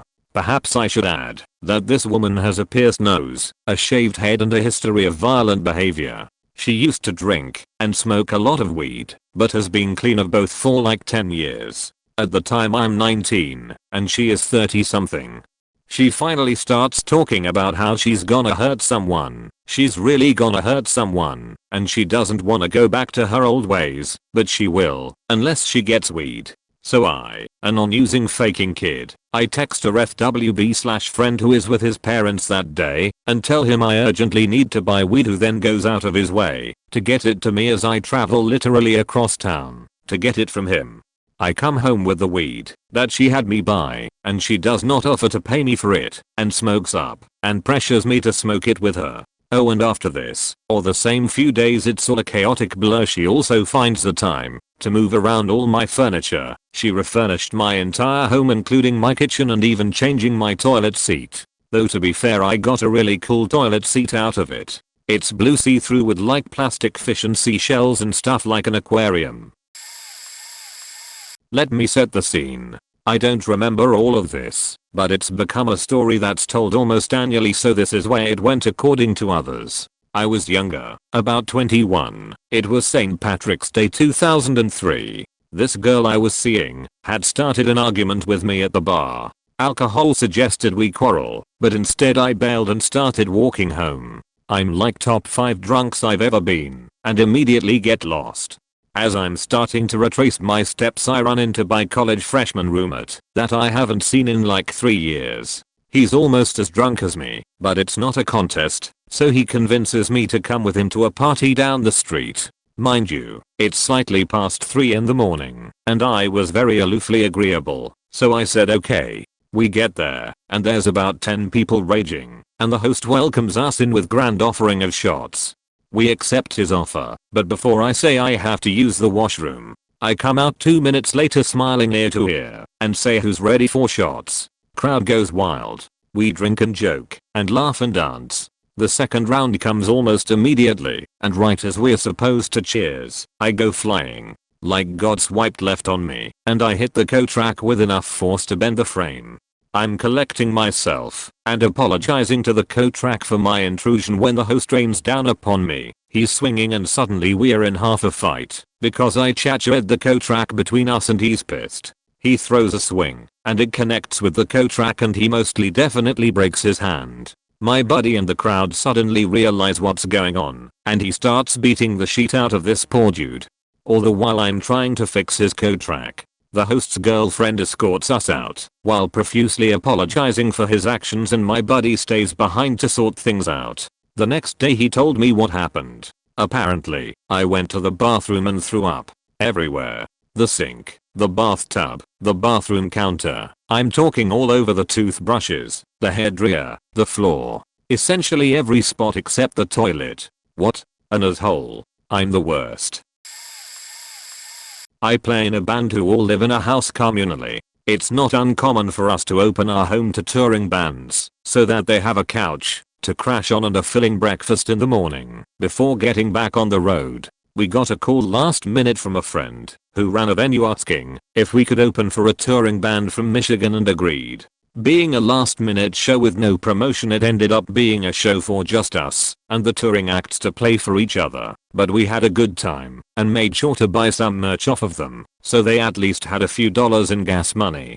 We stopped on the way back to the house and picked up a couple of 6-packs, and the $2 change ended up on the coffee table in our upstairs living room. The band set up their sleeping bags on the couches in the downstairs living room and crashed there for the night. There were 2 acts on tour together. One was a solo act and the other a 2-piece that was sharing a ride. The solo performer was already out in the car after breakfast when the guitarist of the other band pulled me aside and mentioned that the other guy had been bragging that he went upstairs in the middle of the night and took the $2 and change from the coffee table. He insisted on paying me back for his dig of a friend, but I insisted that he didn't need to. About 6 months later we were touring through Ohio and happened to end up on a show with the dickhead in some Columbus strip mall bar. At the end of that night I pulled him aside and let him know how much of a sheethead he was. This all started at my work bar, but ended up going bad at my place. So I work in a bar. This girl who was a friend of mine had tickets to a Halloween party in my city and asked if she could crash at my place. I told her sure, she can use my spare bedroom, but I'm working late that night and early the day after, so I do not want her to wake me up for whatever the fuck. She comes to my bar the night of the party while I'm working. She brings along a friend and it's all good. Their costumes are cute, they're fun to have in the bar and all is great. They leave after about an hour, which is fine. 2 hours later my friend comes back. Totally sheet-faced, about to pass out, drunk as fuck. The bar is packed, but she manages to push people aside to tell me she's not feeling well. I tell her to go to the toilets and do whatever she has to. 5 minutes later someone comes up to the bar and tells me my friend needs my help. I tell her too bad, I'm getting slammed and can't leave the bar. Luckily a dude who also works in the bar, but has the night off, is there too, and offers to cover for me. I ended up taking her home in a taxi, putting her in bed, and taking a taxi back to work. She threw up in the taxi, costing me 50 EUs on top of the ride, plus the hours I didn't work, hourly, plus the other bartender's night off was faked. When I got back home after a tiresome shift, she had puked on my bedroom floor. I cleaned it, slept on the couch, and got up for my early shift, feeling terrible. My friend left while I was at work, didn't say anything for about 4 days until I phoned her, because I was raging inside. Then she refused to believe everything I told her about the night, including refusing to pay me back the money I had spent on the taxi from and to work, because she never asked me to. In the end she did pay, but only after hearing the other bartender's account of the story. She never apologized for the ordeal, nor for puking on my bedroom floor. We don't talk much anymore. My roommate in college used to throw a lot of parties after bar hours, 2 AM where we lived. It wasn't a huge deal, because our neighbors were cool, and I liked parties too sometimes. One night though, he brings home a bunch of crusty kids. We were pretty punk, and used to dirt, but the middle class crust punk charm was lost on me by that point. I could go to a show, yell with the best of them, mosh it up, go home and take a goddamn shower.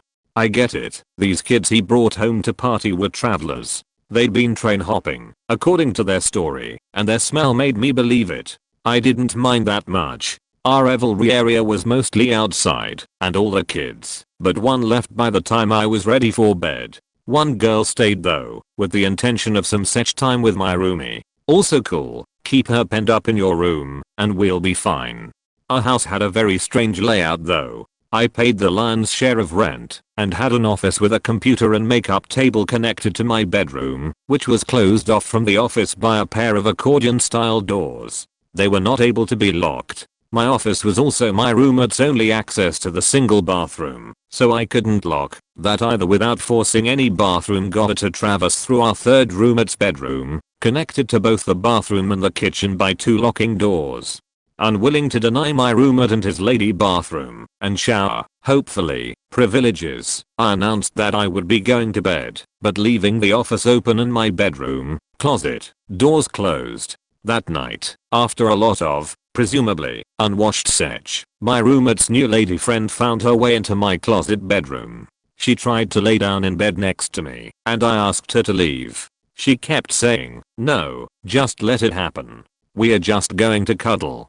I didn't want to cuddle her. She wasn't nice, and she smelled bad still. I firmly told her to get out. She did. The next morning, I awoke to piss. So much piss. My bedroom floor, my office, my chair, my computer, my MacBook table. This girl had peed everywhere. My roommate tried to clean it up with a roll of paper towels that he did not unroll. Just literally rolled the paper towel roll around on the floor and chair, nearly in tears. I felt bad. He was probably hungover and maybe a little hurt. I loved him like a brother, and this transgression was forgiven. That girl is KO'd now though. I threw a party at my house after high school graduation. My one rule was seniors only, maybe juniors, but no sophomores or freshmen. Sure enough, one guy decides to invite a bunch of freshman girls so he can cop a statutory charge. Now, I had no idea about this. I was probably hanging out in the back patio smoking cigarettes, obviously not doing a good job at watching the front door.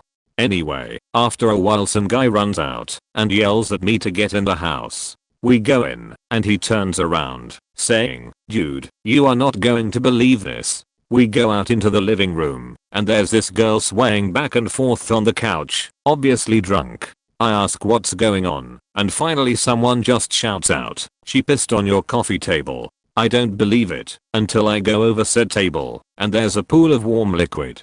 I'm obviously upset, and yell at her to clean it up.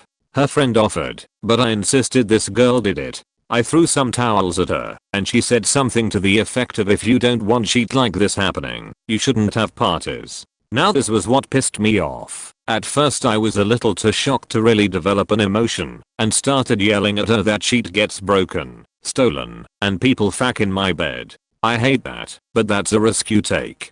But it's not too much to ask not to piss on the coffee table. I obviously kicked them out soon thereafter, and had the coffee table refinished. I'm the guest in this case. My buddy's dad constantly went out of town, so post high school we would always have parties there. The problem was his dad was an obsessive compulsive neat freak, so there were several parts of the house off limits, because if the slightest thing was out of place, or if a room that wasn't used often's carpet had foot traffic marks on it etc., his dad would know. So post every party we'd have to triple clean the house. Well, one party in particular I got smashed and passed out on his dad's white leather sofa. Did I mention earlier that week I had just gotten my hair dyed a deep blue? Well, I had, and when I woke up the next morning I literally peed my head off the couch, leaving a dark blue stain all over the back cushion, the armrest, and one of the bottom cushions. My buddy and I spent hours applying every cleaner we had to the stain to no avail. In a last-ditch effort we applied grain alcohol to it, and by the grace of God the stain was lifted, but it did too good of a job, and the area where the stain had been was whiter than the rest of the couch. Luckily for us his dad never noticed, and the parties continued until the next year when someone spilled bright red jungle juice on his dad's pink felt pool table, left a condom in the off-limits living room, and punched a hole in the wall going up the stairs. His dad defiantly noticed, that time banning all people from his house forever. He wouldn't even let people pull up in front to pick my friend up. His dad put the fear of God in me several times when I'd show up. Thankfully a few years later my buddy and I hung out with his dad at a bar, and my useless knowledge of 80s hair metal and a lot of booze put me back in his good graces. During my birthday, a friend brought over his wife. We'll call her B. We know her a little bit not well. Also at the party was my husband's friend, K. From here on out, there's a ton of booze and people are generally having a good time. While most of us are playing a game, K goes to smoke a cigarette and B joins him on our deck. They were out there for about 30 minutes chatting. At one point B is crying. B's husband goes out and comes back inside and says everything's fine. A bit later, K goes to relieve himself. B follows him into the bathroom. She tries to grope him while he's pissing and then corners him against the wall trying to get him to kiss her. K reacts the only way a man can. He opens the window and jumps out. QB collapsing on the floor and just losing it. She's sobbing, punching the side of our cabinet and wailing. We get her husband, who goes to find out what's wrong. He shrugs it off as her being overly dramatic. He says she does this a lot and doesn't care. This continues for 2 hours. K comes back and stays outside. We tell B's husband that he needs to take her home. He decides he is leaving with or without her. Despite our insistence that he picks up his wife from the floor and drag her out, he bails. After several phone calls, we persuade him to come get her. As he's dragging her out, B keeps wailing that she wants K and can't believe no one is on her side. B and her hubby aren't welcome at our home any longer. TLDR, girl forcibly hits on guy. Guy jumps out window. Girl spends 2 hours sobbing on the floor. Girl's husband doesn't care. I was the guest in the situation. I was maybe 4 or 5 years old, very young and shy. My neighbor was taking care of us, and I don't remember how it began, but I just remember having the violent urge to sheet. It wasn't that I have to pup feeling. It was I need to sheet right now at this very second or else I'm going to pull a Hiroshima in my underwear. It was extreme. Naturally, I headed to the only bathroom in the house, which was unfortunately occupied by my neighbor. I told her I needed to use the bathroom, but she was taking a shower or something, and she said she'd be out in a minute. She was not out in a minute. Every second that I was not sitting on a toilet I felt my butthole weaken to the point where I felt like I was going to burst. Too awkward to tell my neighbor I had to take a dump. I realized I only had one choice. My two brothers and my neighbor's son were busy playing a game, so no one noticed me nonchalantly slip into their basement. Once I knew I was safe, I made my way to the back of the basement and quickly took off my pants and underwear, took a squat, and relieved myself on the floor. Needless to say, it was the most amazing feeling. It was quick, and I pulled my pants up and was getting ready to walk away. I didn't wipe 'cause I was an unsanitary child. I take a quick look at my magnum opus, and Jesus Christ, was that thing huge. It probably weighed more than me. Trying not to dawdle too long, I get out of there, and to my relief no one noticed my leave. I thought I got away with it, because being a child I thought my turd would disappear or something. But I was so wrong. That afternoon my neighbor asked us if we, my brothers and I, wanted to see something. He takes us to his basement where we surrounded my precious crap. And we stared for what seemed like an eternity. We think a dog snuck in here through the window and took a sheet, my neighbor said. I agreed. Oh, I got a story. TLDR, got invited out with friends to drink, head back to my place to drink more. Girl gets drunk and pisses in the corner of my bedroom. So, one night my friends invite me out drinking at a local bar and I decided to go. We are having a good time, but a few of my boys wanna bounce, so I say yeah, let's head back to my place. Parents said it's cool. Couple of girls, friends of my boys, acquaintances of mine, wanted to come too. I thought fuck it, why not? Let them come. Now back at my house, we have music playing, and people are having a good time. Then we notice that one of the girls is missing. So we start looking around the house for her, find her sleeping in my brother's bed, was not home. Two of us get her out of his room, only for her to move into my bed. At this point I'm a tad pissy about her, so I turn to my friend and say, she's your friend, your responsibility. You two can sleep here for the night. He went into my room and I went downstairs. About a half hour later he comes down and asks if I had any used towels. I inquire why. Apparently this girl got out of bed, took off her pants, walked to a corner in my room, and took a piss. She was 5'0", and I still don't understand how so much liquid could be contained within each a small person. I made my friend clean it up. Occasionally see her when I'm out drinking with my boys. Nobody mentions it, but we all know what she did. Split the better part of a handle with my friend. 100 proof SoCo. We were 19, still in college, was home and break. I wake up to screaming around 6 AM, still drunk.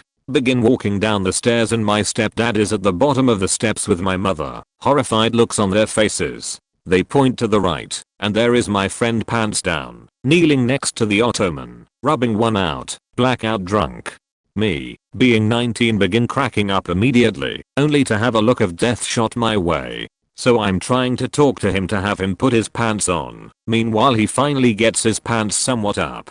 We stumble outside. He kneels on the grass and tries to take his pants off. After that my stepdad had enough, put him in the car and drove him home, and dropped him off. He stumbled upstairs and got into bed. About 10 hours later he calls and asks me how he got home and what happened. Schweins, hey, how'd I get home, and what the hell happened? I remember pounding cups of SoCo and that's it. Wait, what happened? Me, well, you were jerking off in the living room and my parents saw it, and we took you home. Schweins. Hahaha, no seriously, funny, what happened last night? Me, I wish I was joking dude. Schweins, stop faking around man. What happened me? That is what happened. Schweins, long silence. Fuck me, beaches beach. Me, yeah, you were jerking off in front of them, and now you're known as Schweins no pants. Schweins, I can never look your mother in the eye ever again. Me, I think it'd be easier, since she's already seen the one-eyed cricket. Keep in mind everyone, this is not the worst, but one of many. He is truly a one-of-a-kind individual. Edit. Autocorrect.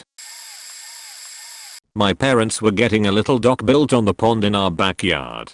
My dad hired a guy he's known since childhood, prob 55 years old. He's kinda a jack of all trades sort of guy, so dad has hired him to do many odd jobs around the house for many years. Well, he had moved farther away, so for this particular project he was staying the night at our house over the weekend while he got it done. Me, 17 girl at the time, gets home late, maybe 11. Parents are in bed. Strange old man is asleep with door shut in the guest bedroom, directly across the hall from my room. I go take a shower for roughly 30 minutes or so, get out, fully dressed, and go to put my dirty clothes in the laundry room. Turn the corner and this guy's on the living room couch on the DirecTV pay-per-view born channel, watching some young lesbian girls about my age. I didn't get much chance to see too much of it as he quickly grabbed the remote and said, "I don't know how this got on here," and tried to exit off. The TV then pops up with something along the lines of, "Are you sure you want to exit Girls Gone Wild?" He presses 100 buttons on the remote, keeps making it go back to the set scene again and again, and then hands the remote to me and asks me to get it off the TV. I awkwardly just turn the TV off as he rushes back into the guest bedroom. Our house was a very open floor plan. The living room couch was roughly 10 feet away from the bathroom where I was showering. It was also about 20 feet from my parents' bedroom, straight shot to their door. Very ballsy thing to do. I then had to go to bed with his creepy as just across the hall. Didn't help that when I was in the shower before this happened it was covered in pubes from this dude. So gross. The most awkward and hilarious thing to have ever happened to me. I told my mom the next morning and she called DirecTV to see how much this movie cost and told the man she would be taking the $24.99 for the film from his paycheck after he was done with the project. He hasn't been back since. Okay, it's been 11 hours, but I gotta share this. Please excuse my formatting also. My grammar is terrible. The most faked up thing a guest did in my house. They shit in my bathroom trash can. So my son at the time was 1, and he broke the toilet in my apartment I was in at the time. So I was using the restroom next door until I could afford to call a plumber to fix whatever the hell was wrong with the toilet. Well, my brother-in-law had a Mr. Bean looking as girlfriend who was all sorts of redneck. She smoked Marlboro Reds and had a double helping of Skoal at the same time constantly. And since he was crashing at my place for a couple days he asked if she could stay there. I didn't have a problem with it, and I explained that my restroom was out of service until that Friday when I got paid. Well, Thursday evening I decided to hop in the shower and was met with a horrible smell, which at first I thought maybe the sewer line was backing up or something, since shit in my trash can isn't the first thing you'd think of when the plumbing is down, and that's when I saw the footprints. Not only did redneck Mr. Bean shit in my trash can, this beach missed it first and tracked it through my house. My brother-in-law immediately dumped her and I kicked her out after making her clean up her sheet. And then she proceeded to aggressively stalk my brother-in-law for about 6 months. TLDR, my sheeter was out, so Mr. Bean shat in my trash can. Mine isn't so bad, just a bit odd and gross. We had hired a repairman to come over and fix something. I don't remember what though. Everything is going fine, and the guy asks to use our bathroom before he leaves. Yeah, of course, it's right here. We go back to the living room. He pokes his head in after he's done, says thank you and goodbye and leaves. We had paid him before his trip to the bathroom. About an hour later I have to pee, and am greeted by an awful stench when I open the door. He had taken a massive sheet in our toilet and not flushed it. He clearly hadn't just forgotten, as he had placed TP inside the toilet to create a little layer to attempt to hide the sheet from view. It didn't look as if he had clogged the toilet, because usually the sheet goes down the drain and gets stuck when that happens, and this one was just sitting there, floating, in my toilet. Even if it had been clogged, there was a plunger literally right next to the toilet in plain view. Common courtesy says you plunge the toilet if you clog it, and a plunger is available. Oh, and the reason it stank so bad was that it was like midsummer, and we don't air condition our bathroom, so it was like 85 degrees in there, making for a pungent aroma. The guy didn't even have the courtesy to open the damn window after. Edit. I can add another one that I forgot about until another poster's story reminded me of it. So I'm on a local vacation at the beach. We had a camper and there was an awesome RV park at the localish beach with my dad, stepmom, and stepbrothers. So my stepmom's sister comes by with her autistic son. After some time he disappears behind my dad's brand new truck. My dad goes to follow him because he's really severely autistic. Didn't talk until he was like 6 and can't just be left alone near the street. He turns the corner to see the kid pissing on his truck door. He doesn't yell at him. The kid has some pretty bad problems, but tells the mother she has to clean off the door to his truck because your son just pissed all over it out of the kid's hearing. She just smiles and says, "Oh, don't worry, the rain will wash it off." My dad says that is not an option and that she seriously needs to hose off his truck door. She flatly refuses. At this point my dad gets pissed because he shouldn't have to clean up her son's piss, that she should have been watching him and thus she should have to clean it, and that maybe he should piss on her car then and let the rain just wash it off. My dad practically never gets angry, especially not with my stepmom's family, not wanting to cause issues, but this just crossed a line for him because he'd always been raised us to respect other people's property, and that if you or your pet/kid/any living being you were responsible for made a mess or broke something that wasn't yours, you were obligated to either clean it, fix it, or replace it after a sincere apology. When nobody took her side, and in fact all unanimously agreed she needed to clean the truck, she just left in a huff without cleaning it. My dad ended up doing it. My dad made sure not to yell and that the kid was out of earshot throughout the entire argument because he didn't want to upset him. He also made sure to give him a big hug before he left to make it clear he wasn't mad at the kid and just because he loves his stepnephew. As I said, the kid had serious problems and wasn't to blame, and my dad wasn't mad at him in the slightest. Just mad at the mother for refusing to take responsibility and clean up after her own kid. This wasn't the first time something like that happened either. She routinely forces other people to watch her kid when she goes places with family. I mean, you just end up watching him because she isn't, and you can't just let him hurt himself or break stuff just because she doesn't feel like paying attention. She doesn't seem to care if he breaks shit and just laughs when you ask her to pay attention because her son is near something fragile, or says come here, or don't do/touch that, and then doesn't actually care to make sure he steps away from whatever it is, or doesn't touch it. Well, my younger brother has been told not to invite any of his friends. He's 28, and his friends, the ones we know about, are low-life 1AB gang members. We don't like them, and his best friend is a manipulative faking sheet of a person. We faking hate him. But this wasn't about him, but just to tell what kind of people he hangs around with. My brother and his friend met some old lady who was, and still is, a gang member, but she's around 60. Well, one day my brother sheltered her because she had just been kicked out. I get it, she's an old lady, and we're supposed to feel sorry for her. But that's not his decision to make, even if it's just for one day. He was told by us and the manager of our apartment not to bring people in through his window. I mean, my brother is an adult, he signed a lease and he knew what the rules are. Well, this old lady was coughing all night, and I kept knocking at his door to find out what's going on. I needed to know why he brought someone in. My nephews were sleeping in the next room. I wanted to know who was in the house. My brother ignored me. I stayed up all night listening to her coughs. The next day, after I took them to school, I hear her in the bathroom and my brother comes out of his room to knock and to see if she's alright. I'm already fuming. I don't say anything, but I had enough and go to sleep. When I wake up, her ride had gotten here and my brother leaves with them. I go into the bathroom and there was nothing. I'm not sure why. No vomit or anything, just a clear liquid on the ground. The whole bathroom stinked like fish. I mean, I can't describe it any other way, but it smelled like a tampoon. It was disgusting. What the hell had that lady done in the bathroom? Maybe she was drunk, or maybe she peed all over the floor. I don't know. All I really know is that I had to clean up the bathroom with baking soda, Tide and dish detergent. There's many problems with my brother that I had talked about, and we have given him many chances. I have thought he would have been kicked out by now, and I think he's taking that for granted.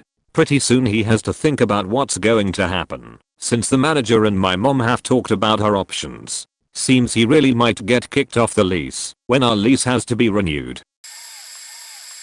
Small party, 10 or so mates, the usual game of 100 underway. One heads to bathroom way earlier than usual in the game. He's out. No one thinks much of it. 2 bathrooms, one furthest away from where we were was rarely used. For some reason he heads there. Everyone else playing uses the closest one inside the house. So as game goes on we kind forgot about old mate as we get drunker.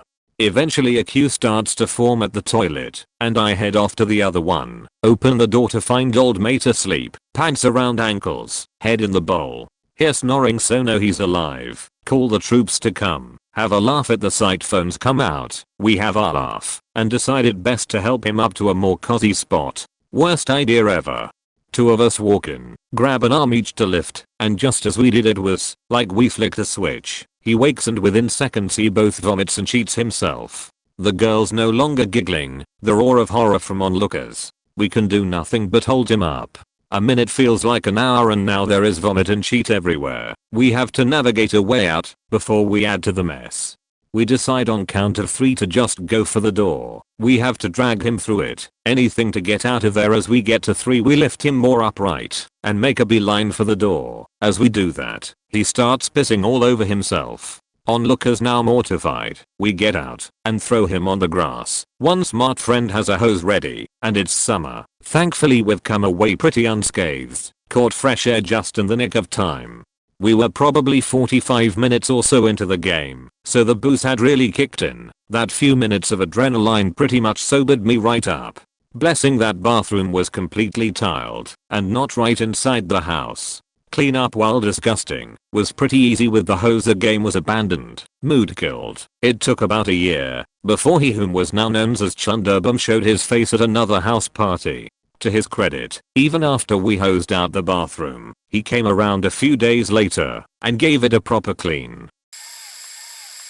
I had this friend for a while. He was literally the worst house guest I've ever had over. When he'd drink, he got so drunk, he would consistently puke. Okay, fair enough, but he would drive home drunk, so we told him to start spending the nights at our place instead, to keep him and the public safe. He'd puke in a trash can during the night, but this is the part that pisses me off. He wouldn't clean it out the next morning. Leave us to do the filthy task. Enough times of doing this, and we eventually banned him from the house. Not before he did a bunch of other intolerable shit over the months in between. Once I was his designated driver, took him to my favorite gas station, so he could buy more alcohol. He was already super shit-faced though. So he winds up totally sexually harassing the gas station clerk there, of which I later had to go there and profusely apologize for my shitty friend that night. If my parents were having guests over, he'd take his shirt off and go upstairs where a bunch of older adults were having their own get together. So not cool. This wasn't a pool party. It was crap as hell. On top of that, in front of my parents, he started hitting on one of the female guests in their group. I don't know what was wrong with the man, just had so much antisocial behavior in him, we basically had to ban him from the house. Once he wanted to show me his firearms collection. He's totally sheet-faced, and he starts loading one with live rounds. I don't know what the fuck to do. This guy is totally unpredictable. He cycles through them with the bolt, doesn't fire any rounds off, but a totally unpredictable crazy guy, sheet-faced drunk, loading a gun in my household with live rounds. Like, I don't know, it's like the guy never learned common sense or basic gun safety. We eventually banned him from the house. All I can say is I had a fucking hard time trying to make friends growing up, and I was willing to settle for any trash human being who would hang out with me, which is how I wound up with that guy. He did some other stupid shit along the way, but this is already long enough as is. So I did this. Still not proud, but had no option. Staying with an old friend in a town in England. Typical terraced house. I was sleeping in their lounge, on the couch on the 3rd floor. Her partner gets up super early for work, like 5 AM styles. He comes through the lounge and straight into the shower, which is also the restroom, and the only one in the house. I wake up and realize my bladder is fit to absolutely explode. Within a minute I'm almost crying from the pressure. I try to hold it, Seconds seem like hours. Entire eons go by in my head as this guy seems to be taking his sweet time in the shower. Options are make a run down the 3 flights of stairs and try to make it out the front door. Most likely wouldn't make it, and also terraced house street so no back alleys to use, pee off a balcony, or out a window. Front windows of the house go out into the street. I'm not a monster. So I spy an empty juice bottle on the sink and decide that's my best option.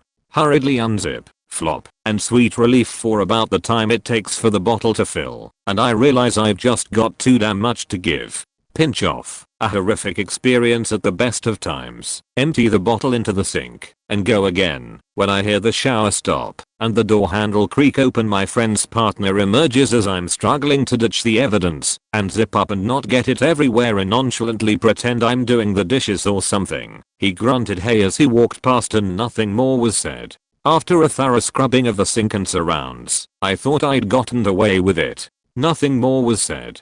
Until a couple years later. At a catch up with old friends, my friend whose house it was acting quite strange around me. I hadn't seen her since that night. I ask what's up. She promptly asks if I pissed in her kitchen sink that night. I explained the whole story and was super apologetic, but it's never been the same friendship wise, and I don't think it ever will be again. TLDR. Woke up, bathroom engaged, pretty much ended up peeing in my friend's kitchen sink. Not friends anymore. Sad face. Girlfriend and I had a few friends over, so she decided to invite her awkward loner cousin. She came over with some guy we didn't know and was the most awkward individual I've ever met. Literally said 2 words the entire time she was there, which wasn't long. At first we noticed that her guy friend was pacing around our house, looking out the windows and checking that our doors were locked. It sketched me out pretty bad, but I kept an eye on him. I'm a Glover, so my girlfriend decides it's time for me to give her cousin a light chow. This girl was so weird that I was a bit uncomfortable, but eventually happily obliged. I turn on some music and start my show. The lights in the living/dining area are off, so it was pitch black except for the lights on my gloves. I knelt down so that I could be at level with her, but could only really see about a foot in front of me because it was so dark. About a minute and I noticed she's kind of hanging her head and dancing back and forth, not really paying attention. I says, okay, you're into the music and feeling yourself, that's cool I guess, and continue to perform for the rest of the group. I get lost in my own show for a minute, and when I look up, I see bare ass and bearded clam about 10 inches from my face. This chick stood up and was stripping in the middle of my living/dining room. I looked at my other guests whose jaws were on the floor. This wasn't that kind of party, so I immediately stopped the music and turned on all the lights, only to see a completely naked chick standing in the middle of my house. She laughs and plays it off like it was nothing. As soon as I tell her that her and her friend needed to leave, she starts to get angry and starts throwing her clothes and her backpack at us. After a bit of a confrontation that included the threat of the large shooty kind, we finally threw her half naked ass out the door. Turns out they had been on a week-long meth binge, and she decided to lose her sheet in my house. Sheet was faked. Was at a friend's house as a teenager having a small party because his parents were away. 5 or 6 people, just chilling in his front garden in the early evening on a weekend. The local bunch of troublemakers, a couple years older than us, and about 10 of them, happened to go by and start hurling insults, shortly followed by bottles and stones. We retreat inside as the bunch of assholes outside continue throwing stuff at the house, ripping up plants in the garden, pulling the gate off its hinges, etc. We peripherally knew some older boys who were not to be messed with, known football hooligans with really bad reputations, a couple of whom had served jail time for assault. We knew they hung out in the local pub, so called and informed them of the situation, knowing they'd love to come over and kick the ass of the troublemakers. 30 minutes later, they, 3 of them, turn up with a tool bag with all kinds of weapons in. Baseball bats, huge wrenches, crowbars, chains, even a homemade flail. We realized our mistake, but it was too late. By this time, the troublemakers were gone. The leader of the hooligans, a faking nutter called Martin, says words to the effect, "You got us out here to fight for you, and there's no one to fight. Get me beer, now." From there, things rapidly went downhill. They just trashed the house. They found my friend's sister's wedding dress in a wardrobe and ripped it trying to put it on. Well, the damage is done now, he said, and just ripped that faking dress to faking smithereens. They smashed glasses in the glass doors of kitchen cabinets. They defaced the walls with graffiti, spray paint they found under the kitchen sink and permanent marker, smashed picture frames, and even broke the sink off the wall in the bathroom. We were all pretty much shy timid little teenagers, about 15 at the time, and these guys were in their early 20s, known football hooligans who loved violence. I'll never forget how they just faking relish seeing us all, so distraught over the chaos they were causing. I lost a lot of innocence that day. Anyway, my friend's dog is cowering in the corner. The dog had a bad skin condition and had lost a lot of hair and had pretty ugly looking skin. It was being treated. They adored that dog. Suddenly these faking hooligans are like faking burn it. Burn the dog. Set it on fire. And they're looking around for flammable liquid in the kitchen. They find something under the sink and are just about to throw it over the dog when my friend whose house it is faking explodes. Just goes faking insane, screaming at them, veins in his head bulging up like crazy. I thought they were gonna beat the shit out of him for a moment, but they grabbed their stuff and left, stealing the faking garden gate as they went. Once the adrenaline of that whole encounter had subsided, and we were all just stood in his hallway looking around at the chaos, we all just spontaneously started crying and hugging. Probably the most helpless and scared I've ever felt. We used a couple hours cleaning up. The next morning we continued, and in the afternoon his parents came home, and we had to explain what had happened.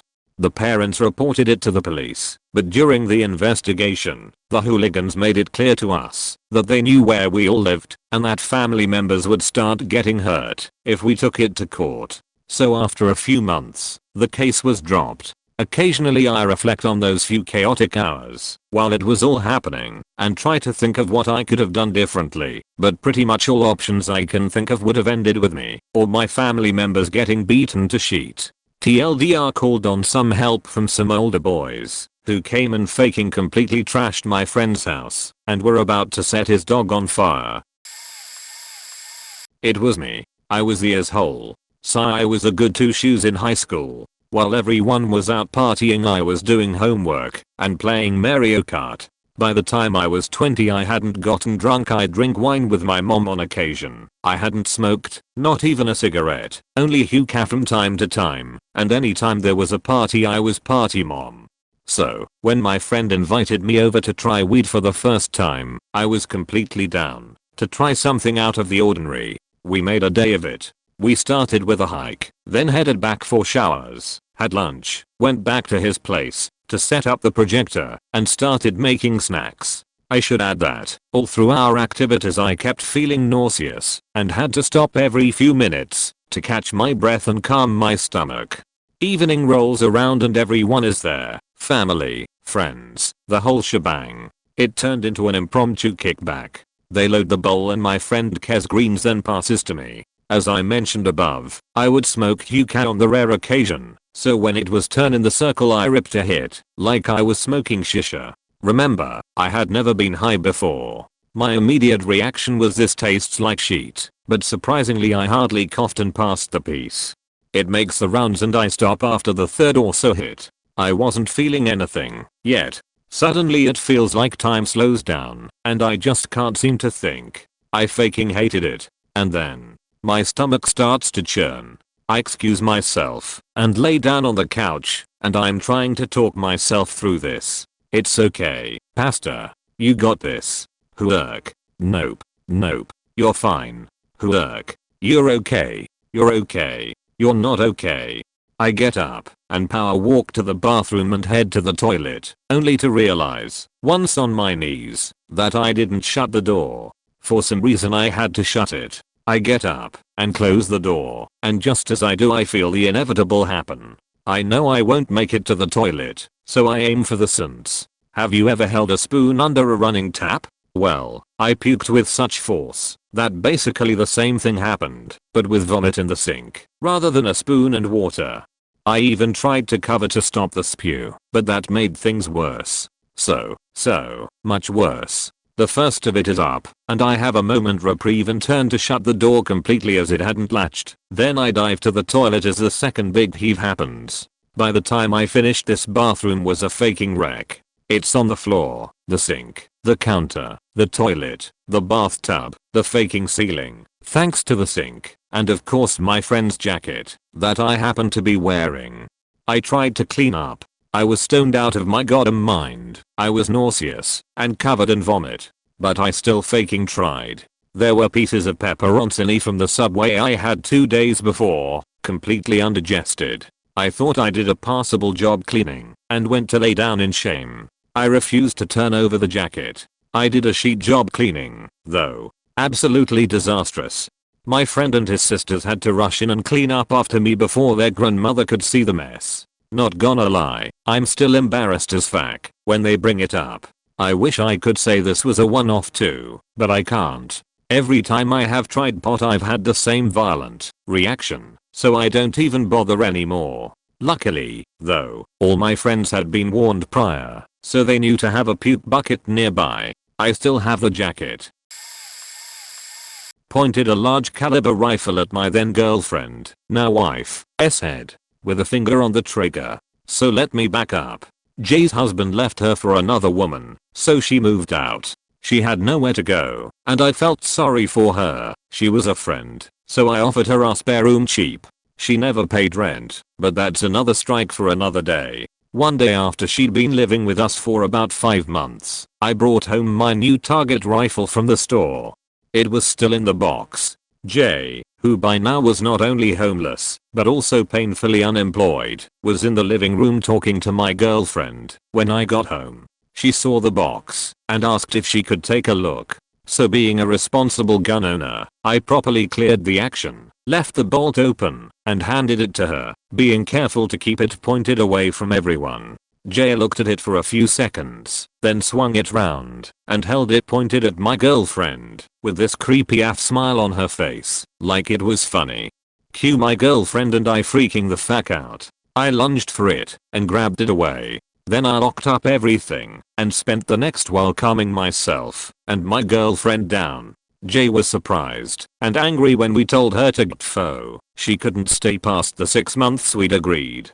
Ninja edit. Yes, I should've kicked her out on the spot. I was stupider back then. I did demand she take a firearms safety class before she was allowed back in. She had to stay with her boyfriend for a few days and she had to apologize, which she did.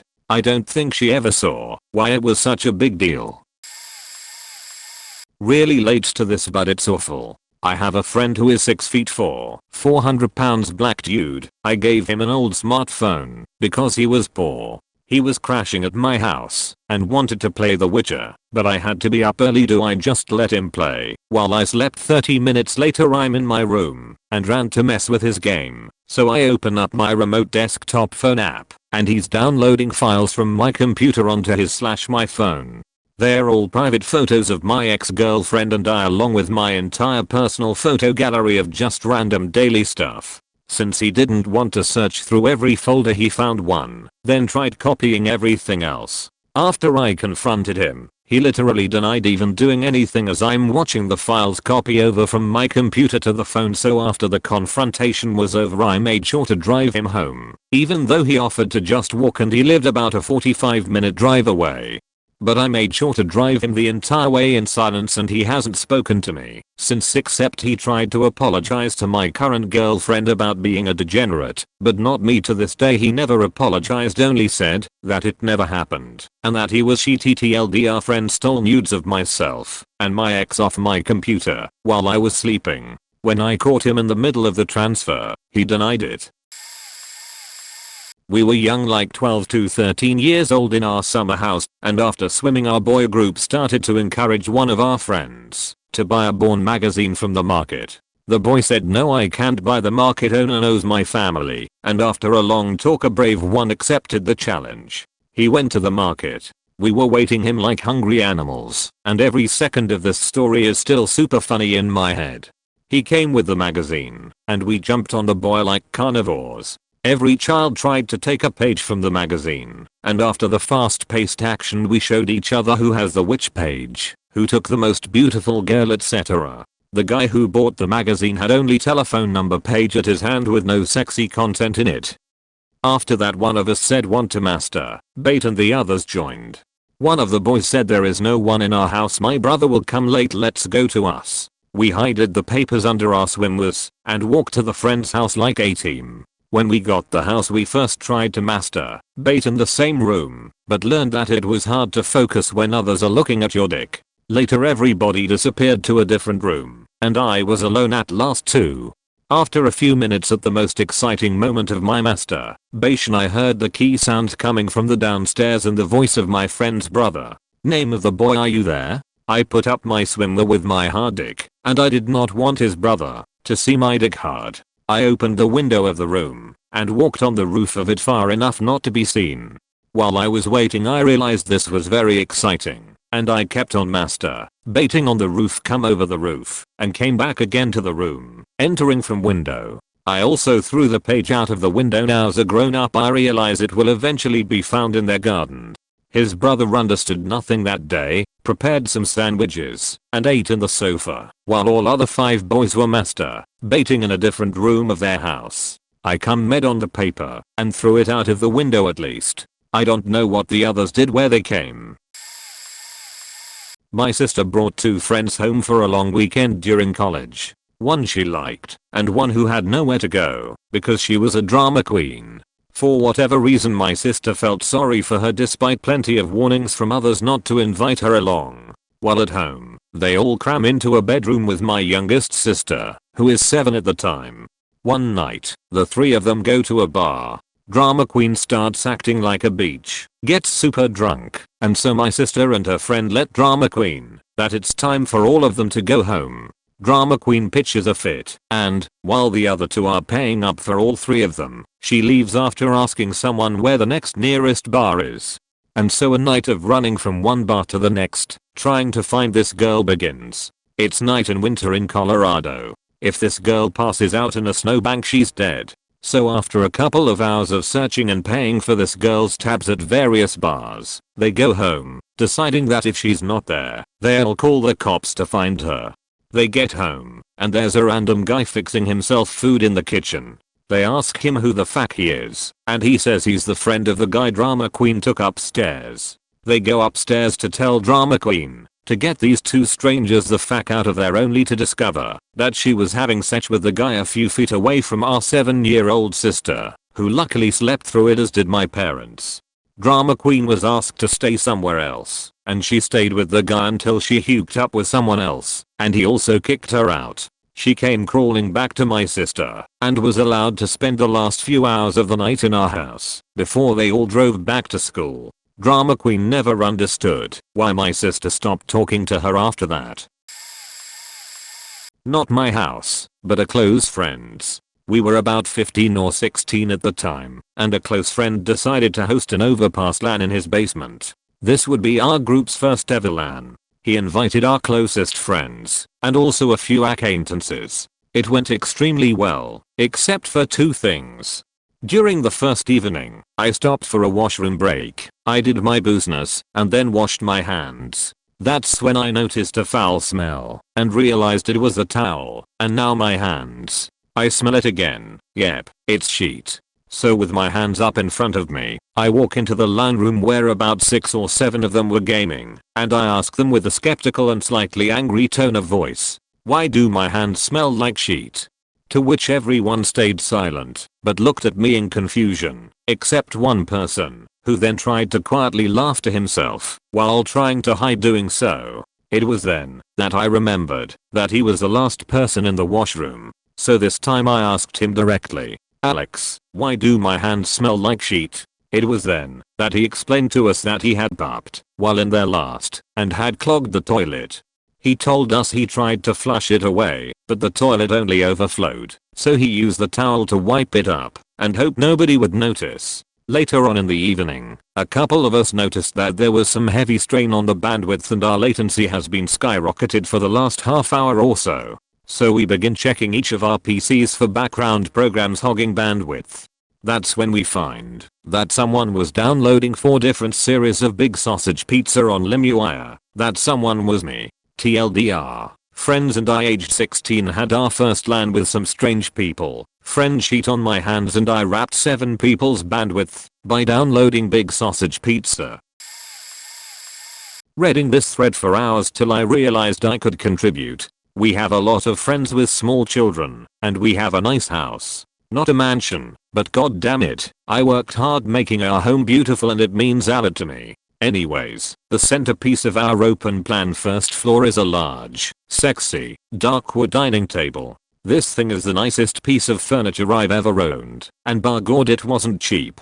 In the first month after moving in, we had a few of our friends over for dinner. They all have small children. These children are the run around with greasy hands, and don't give a fuck kind of kids. It's infuriating, but cleanable. I can handle it. But while I'm in the bathroom I hear this rhythmic tapping sound that I can't quite place. I ignore it and finish my business.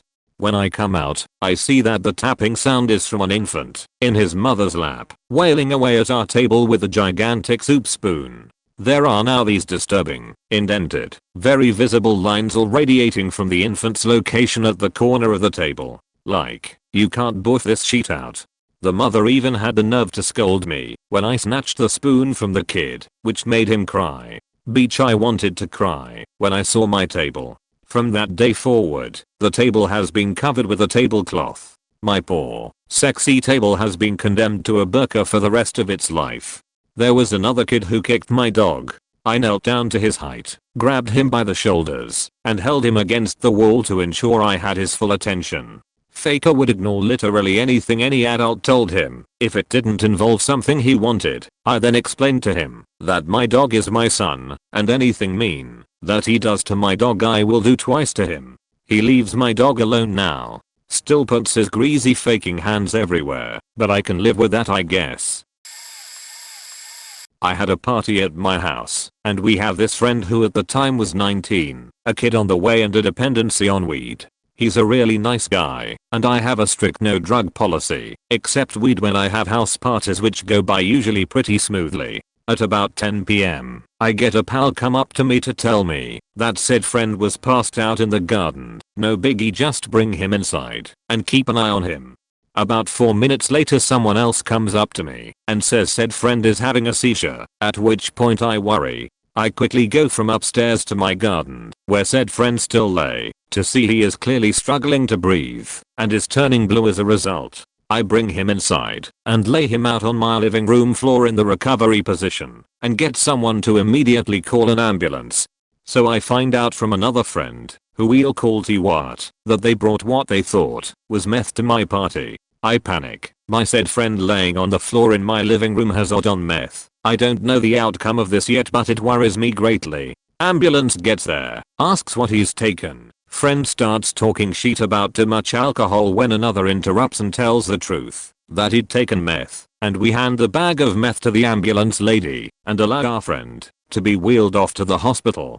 I take T-Wat out back for a little chat, tell them to get the hell out of my house. We get a call sometime in the morning, said friend is okay, and cried when he woke up saying that he was just really depressed at the time and is sorry. We also find out that the meth isn't meth, but is like meth but way stronger, which may explain why he odd on a small amount.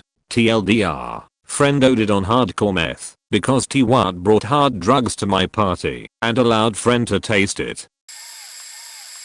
I've got a faking story for you, okay? So 2 close friends are watching my apartment and taking care of my cat for a month while I'm out of the country. This happened 3 months ago. I gave them specific instructions, how to do everything and when to do it. I also made sure my place was spotless beforehand, and they understood and had no problems with it. Their house is clean. They were very kind people to me for a long time. I had no reason to not trust them. While visiting my fiance who lives in England, I receive a Snapchat from my aunt inside my apartment petting my cat. Red flag #1, she doesn't know where I live because I don't talk to her. She happens to be friends with these people, so now I know they are inviting people over without asking. I'm in the dark the whole trip, not a word from them. They pick me up from the airport. When I fly back, take me to their house. They say everything went great. I drive my own car from there to home. Now, this is where I learned what really happened. I walk inside, all my lights are on even though they weren't there all day, so I can assume they did that frequently.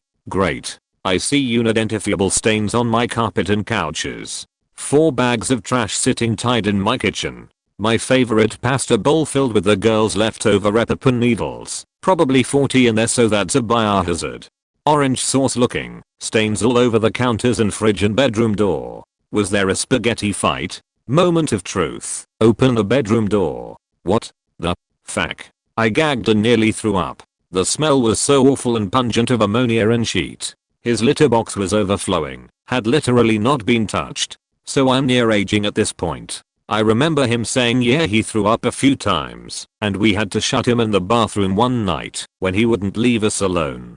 Which at the time didn't sound unusual, because he is an old cat and throws up when nervous around new people. Then I realize it's because he's sick. I see so many stains and hardened puke from my cat on the floor. I look in the bathroom, more disaster unfolds. Motherfucker used almost all my beard oil, used all my toothpaste, all my shampoo and shower gel. I get more furious, and I'm about to drive back to his house and let him have it.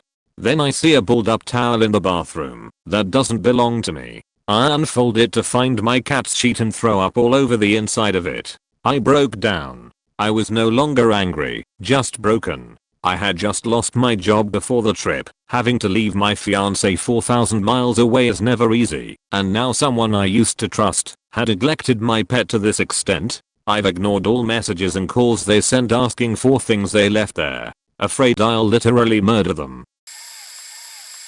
Okay, buckle up. I had just purchased my first house. It was in my 20s. It was a severely depressed area. The house was old and dirt cheap, under $100K. Buying the place was cheaper than any rent in the area. I figured I'd fix it up, live there for a while, and then sell it at a profit. But I was the only one in my circle of friends who owned a house, and one of only a few who had his own place. So I suddenly became much more popular. Because I'm not a get drunk and act stupid sort, I would have small gatherings and serve wine and cheese. But these gatherings began to grow. Friends would invite other friends. Those friends would show up with some other friends. Some would bring beer or liquor. All of a sudden my house was becoming a party spot. Still, everything was generally well contained. My rules were simple. Don't drive drunk. Stay out of the bedrooms. Keep the party on the first floor, basically, and don't bring drugs into my house. One day we have a small but vibrant gathering underway. There were, I think, 7 people there. We were all having a great but civil time. After a while I noticed that a guy, let's call him Darwin, was missing. I figured he was in the bathroom. Well, about 10 minutes later I see someone come out of the bathroom. Hey, you see Darwin anywhere? Nope. That's not good. I walk upstairs, and I see the door to the master bedroom, my room, cracked open with a light on. So I walk in unannounced. My room after all. Darwin is sitting on my bed with his pants down around his ankles. He's masturbating. He's slouched over and speaking in a drunken slur. My cat is standing there staring at him. He's saying here, kitty kitty, petting the cat and jerking off our mutually exclusive activities, IMHO. And sitting your bare ass on my bed while you masturbate violated an, up until that day, unwritten rule of my house. Darwin was banned that night and I burned those sheets. I live in a frat. There was once a freshman, this was before Ush, who got super drunk at a party. One of the older brothers was escorting him home, when suddenly this kid mumbles I have to poo. We're all like shit, literally, and hustle his ass to the bathroom. He stumbles in, drops his pants, and we enjoy listening to accompanying bathroom noises. Then nothing. Opening the door, we see this kid passed out on the toilet, piss and sheet everywhere, drooling with his head on the stall wall. Naturally, we wake him up, carefully, only to find he's not done popping. Let your imagination do what it will. 10 more minutes go by, no more noise, bathroom smells awful. We wake the kid up again, as he had passed out popping for the second time, only to jump back in surprise and disgust as he began to projectile vomit into his pants, while continually sheeting. Fast forward a few gross steps, we get this kid down to the kitchen, wrapped in trash bags, and attempt to get him some water and food. Somehow he seems more drunk than before. An older brother grabs him a water bottle and granola bar, and the kid manages to get a few bites in before spitting it out. I'm allergic to nuts. Faking great. First this kid shat himself, fell asleep on the toilet, threw up on the toilet all over his sheet-filled pants, and here he sits, probably going into anaphylactic shock. Luckily, no terrible symptoms appeared after 10 minutes, so we stuffed him in his car and drove him home. Good riddance. TLDR, kid put himself, fell asleep on toilet, puked in his pants. We gave him some food and water, was allergic to nuts. This kid is no longer welcome in our house. I don't think this friend uses Reddit, so I'll write this as it was pretty funny yet terrible when I look back on it. I've told this before, but it applies here too. So me and a group of friends were at a mate's house, let's call him Dave. We were kinda mad in our teens, loved lighting fires, making petrol bombs, blowing up deodorant cans and gas bottles in and around the woods and / near the village we were growing up in. So we were making some petrol bombs in Dave's garage. This was a fairly common ritual by now. We used old beer bottles of Dave's father's which was in a recycling box in a small shed. We'd take them into the large garage, then fill them with petrol from a can intended for the mower, or sometimes siphon off some from the mower if the can was empty. On this occasion, we had 4 bottles ready and sitting on top of a freezer they had in their garage. Dave took charge, poured petrol into all the bottles, but accidentally spilt some petrol all over the lid of the freezer. He left the garage to find some paper towels to clean up the petrol which was layered on the lid of this freezer. Another one of the boys, we'll call him Matt, decided to light the excess petrol for a laugh, and so he did. He'd moved the beer bottles filled with petrol first, then clicked his lighter at the edge of the freezer and it immediately erupted in flames. The other 4 of us just stood there in shock and confusion as we didn't know what had happened exactly. Dave walks back into the garage with a handful of paper towels, drops them and runs outside to grab towels from the washing line. Long story short, Dave dived on top of the freezer with some towels in hand to quash the flames, but the smell of burnt plastic and fumes were horrific. When he took the towels off, the top of the freezer was burnt and black. We decided it best to leave before his parents came home. Before we left though, Dave had a bright idea and poured white emulsion / paint stuff on the lid of the freezer and it fully masked the burns and melted plastic. We were silently sure we had just got away with something stupid. Fast forward 2 hours and Dave gets a call on his phone. It's his father. He tells Dave, you and your friends get yours to the house. Now, we get there. He meets us in the garage and he says something like, your mother went into the garage and nearly passed out with the smell of fumes and burning. She left the door open, went back later to put clothes into the tumble dryer. She sat them down on top of the freezer as she emptied the lint and water filters, picked the clothes back up, and found them dripping with paint. What the fuck were you doing in here? It was school holidays and his father worked most days, so he couldn't realistically ground Dave and enforce it through the day. Instead he banned us, or friends in general, from the house and garden for a month under threat of telling our parents what we did and demand money from each to chip in for a new one. Dave's father was okay after that though. All was forgotten about by the 3rd week and we were alright to go back round. TLDR, lighting a friend's freezer on fire was not a good idea. Preface, I'm not much of a social person, but I had the perfect party house, no neighbors and no carpet equals no complaints and easy cleanup, and for some reason, I really enjoy bringing people together. Because of this, it's not uncommon for me to throw parties at my house and dip out for a few hours to go to dinners with some close friends. I did this all the time and nothing bad had ever happened before, so I was never worried about it. That's what happened this particular night as well. I invited some people over for a little kickback and a couple of them asked if they could invite some friends. I said I was cool with it if 1, everyone was at least 18, and 2, everyone kept their clothes on. Once there were about 25 people in / around my house and everyone seemed content, we left to grab some moons over my hammy at Dennis.